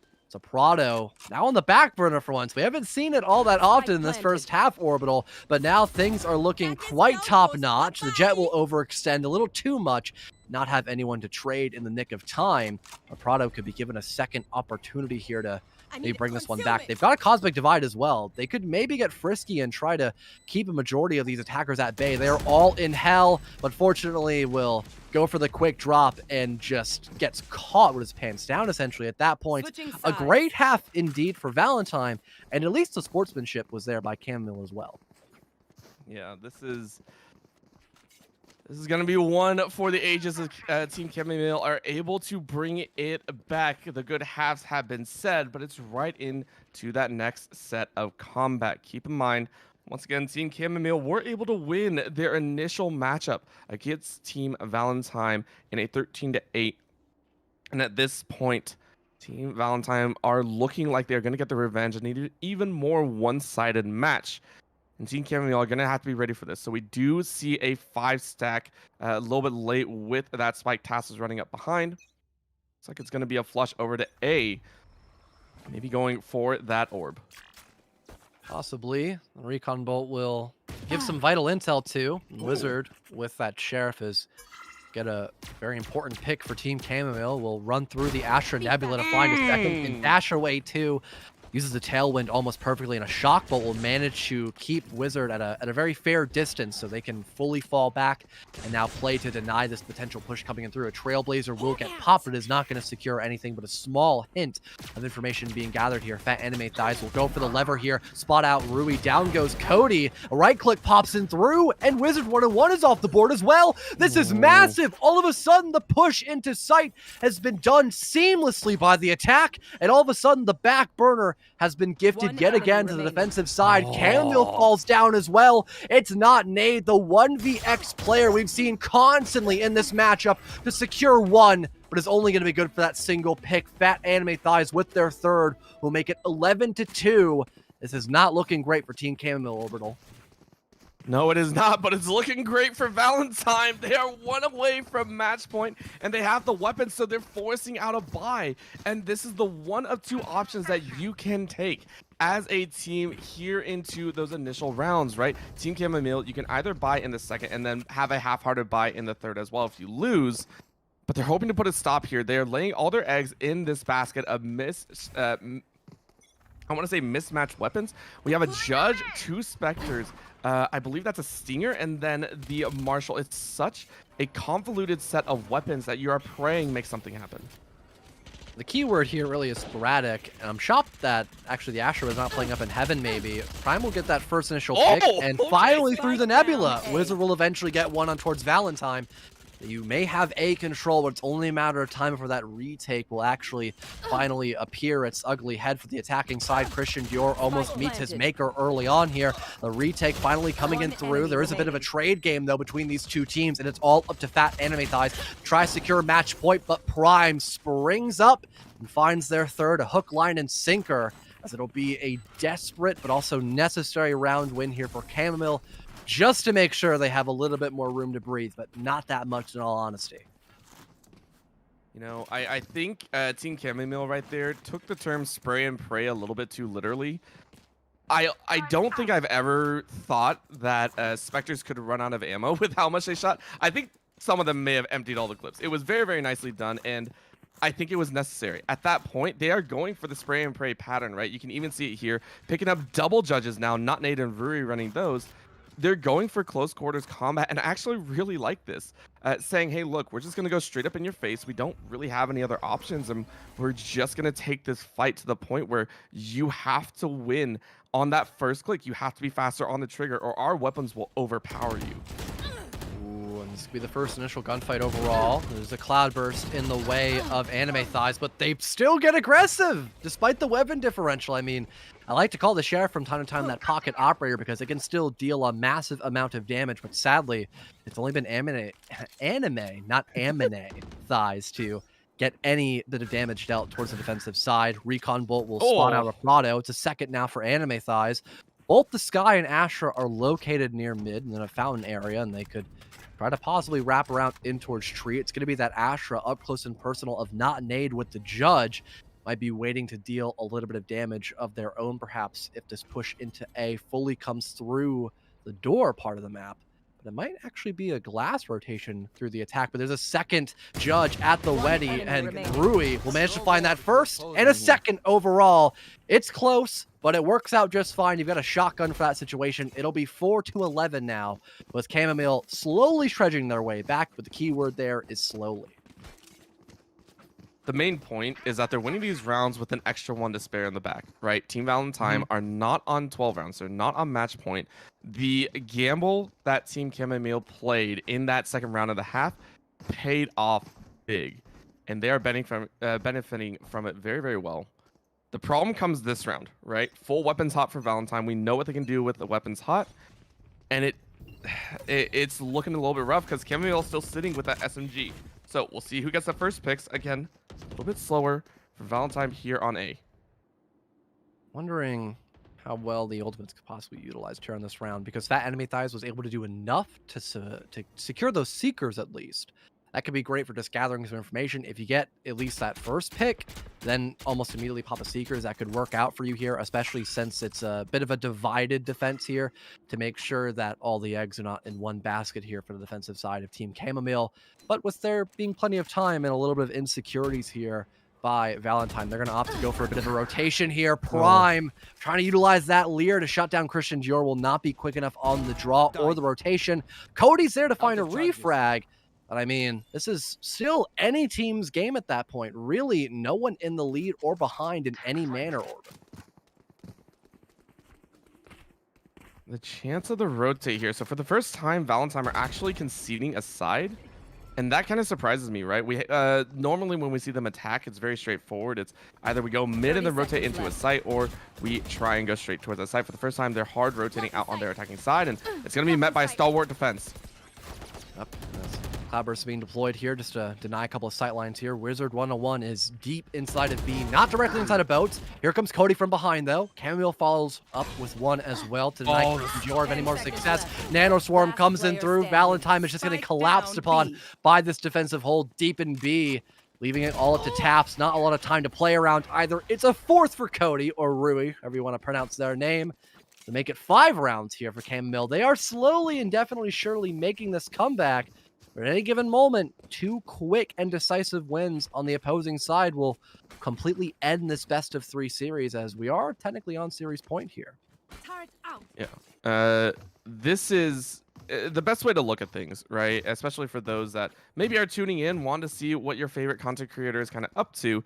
This is a situation where we say the ping pong economy benefits Valentine.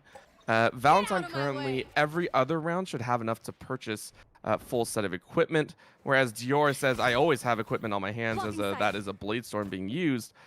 But they have so many rounds to be able to purchase up equipment and make mistakes if they wish.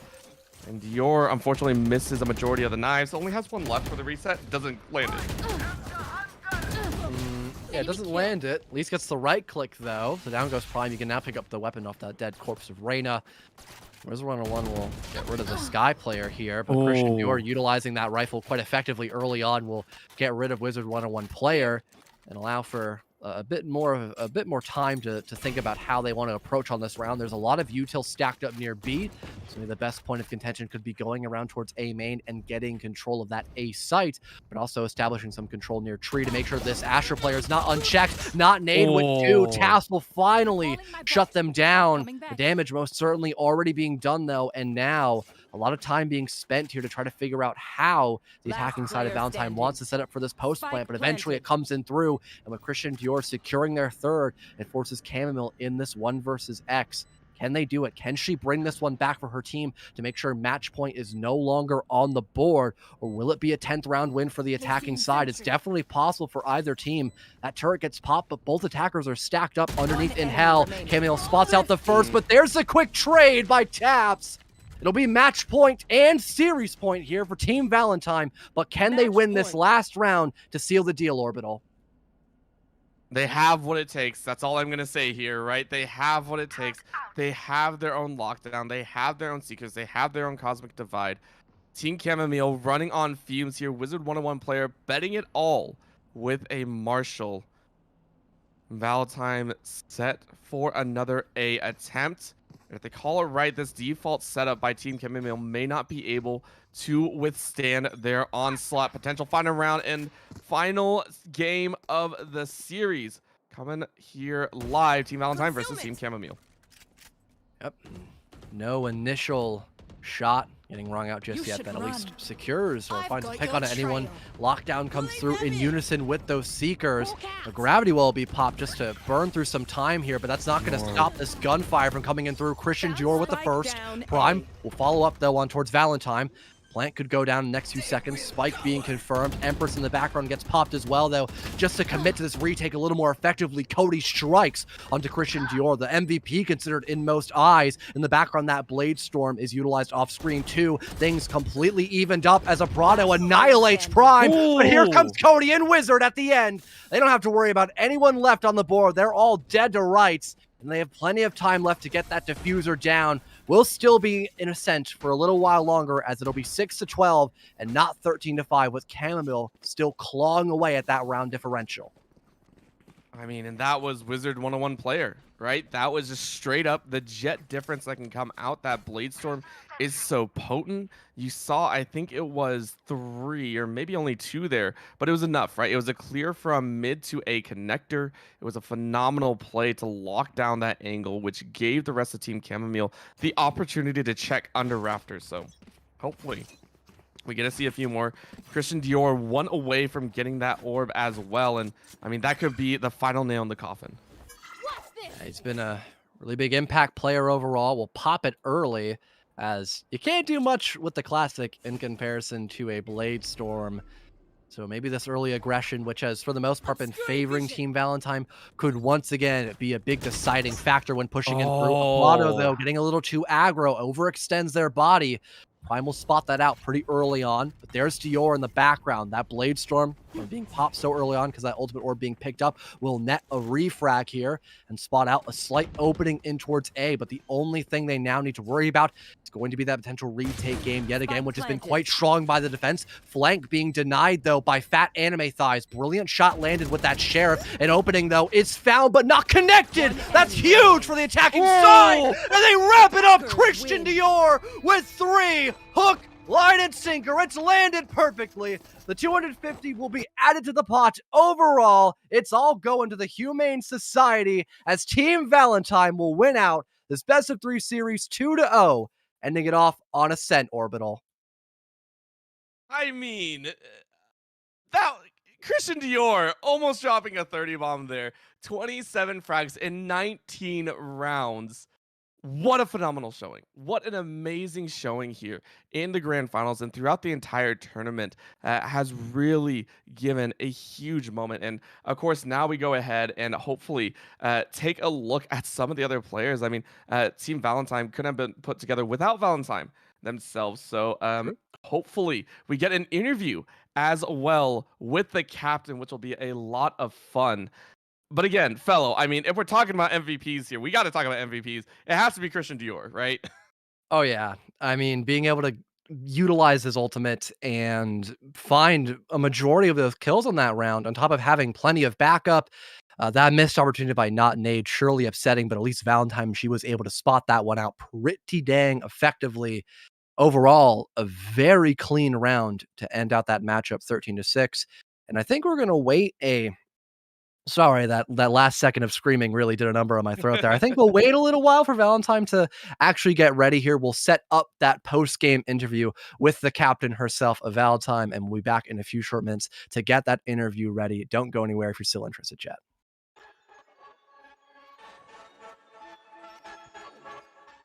Yo, what's up, everyone? My name's L21Sec, and I'm one of the team captains for Premier GG's charity tournament happening this weekend, December 4th, 6 p.m. EST. My team's competing for the Movember charity, which supports men's mental health, which my community and my team hold very close to heart. My team and I are so excited to advocate for the lives of wild, domestic, and agricultural animals across the United States, right alongside the Humane Society. So for the Content Creator Cup, our team's charity is Bot Hustle. Bot Hustle is a non-profit organization that donates money and used shoes to kids in need in the Philippines. Yo, I'm Serge. I'm a team captain for Premier GG, and I decided to compete for the St. Jude's Children's Hospital. The charity that we're playing for is the Sick Kids Children Hospital. As the name suggests, it's a hospital that's dedicated to treating sick children. And on top of that, every single year they invest hundreds of $millions into child health research. Me and my team are going to be playing for the Native American Relief Fund. It was founded in 1970 and provides legal assistance to Indian tribes, communities, and individuals nationwide. We're super excited to play and we can't wait to see you there.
All right, and welcome back here to the post-game and post-tournament interview with the winner of the Premier GG Content Creator Charity Tournament, Valentine. Hello, and how are you feeling?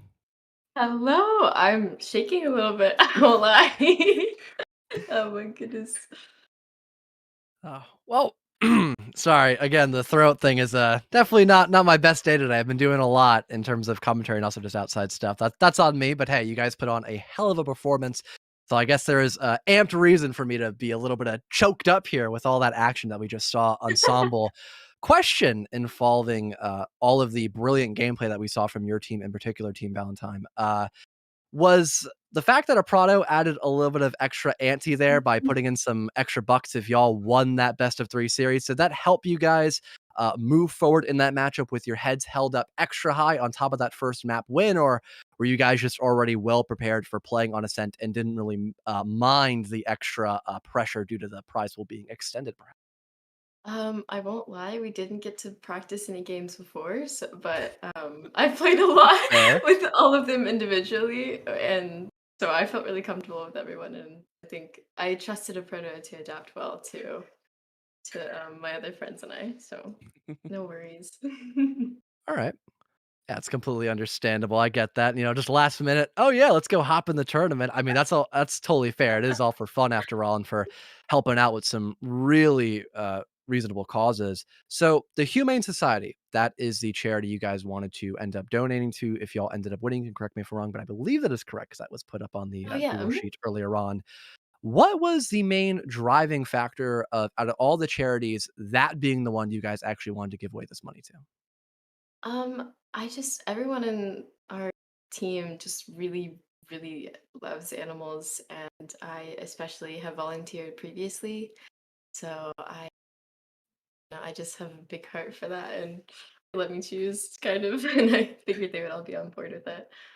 It doesn't go much deeper than that. I think I knew it would be something everyone enjoys and would feel really good about playing. Yeah, I think that's a fantastic reason. Any reason is a good reason to help out for so many good causes. And again, with all the charities that were coming around, I think having that, bringing that to the forefront is always amazing. Thank you once again, Valentine, for the interview. Do you have any parting words or anything you want to say to everyone out there that watched your team clear through the grand finals here? Everyone was amazing. I honestly had the most fun, and I don't. Thank you so much, of course, to everyone for participating, and it was an awesome time. Um, I would like to shout out my teammates, but they don't really stream except for Kevboo's. So Kevboo's on Twitch and Aperta. So Well, I think that's you. awesome. Either way, again, they performed amazingly well. Again, Christian Dior took our MVP, but your entire team put on an amazing show for us here. So thank you so much once again, Valentine, for the interview, and congratulations on your victory. With that, we'll go ahead and close out the Premier GG charity tournament here with the content creators. It was a phenomenal time for us here on the desk as well to be able to cast these games and bring it out for you and hopefully provide you a bit of entertainment here tonight. My name is Orbital. With me was Fellow, and on production as well, Kale, and of course Logan, for gathering all of the production crew here and bringing this all together. So thank you so much, everyone. Have a fantastic evening and enjoy the rest of your night.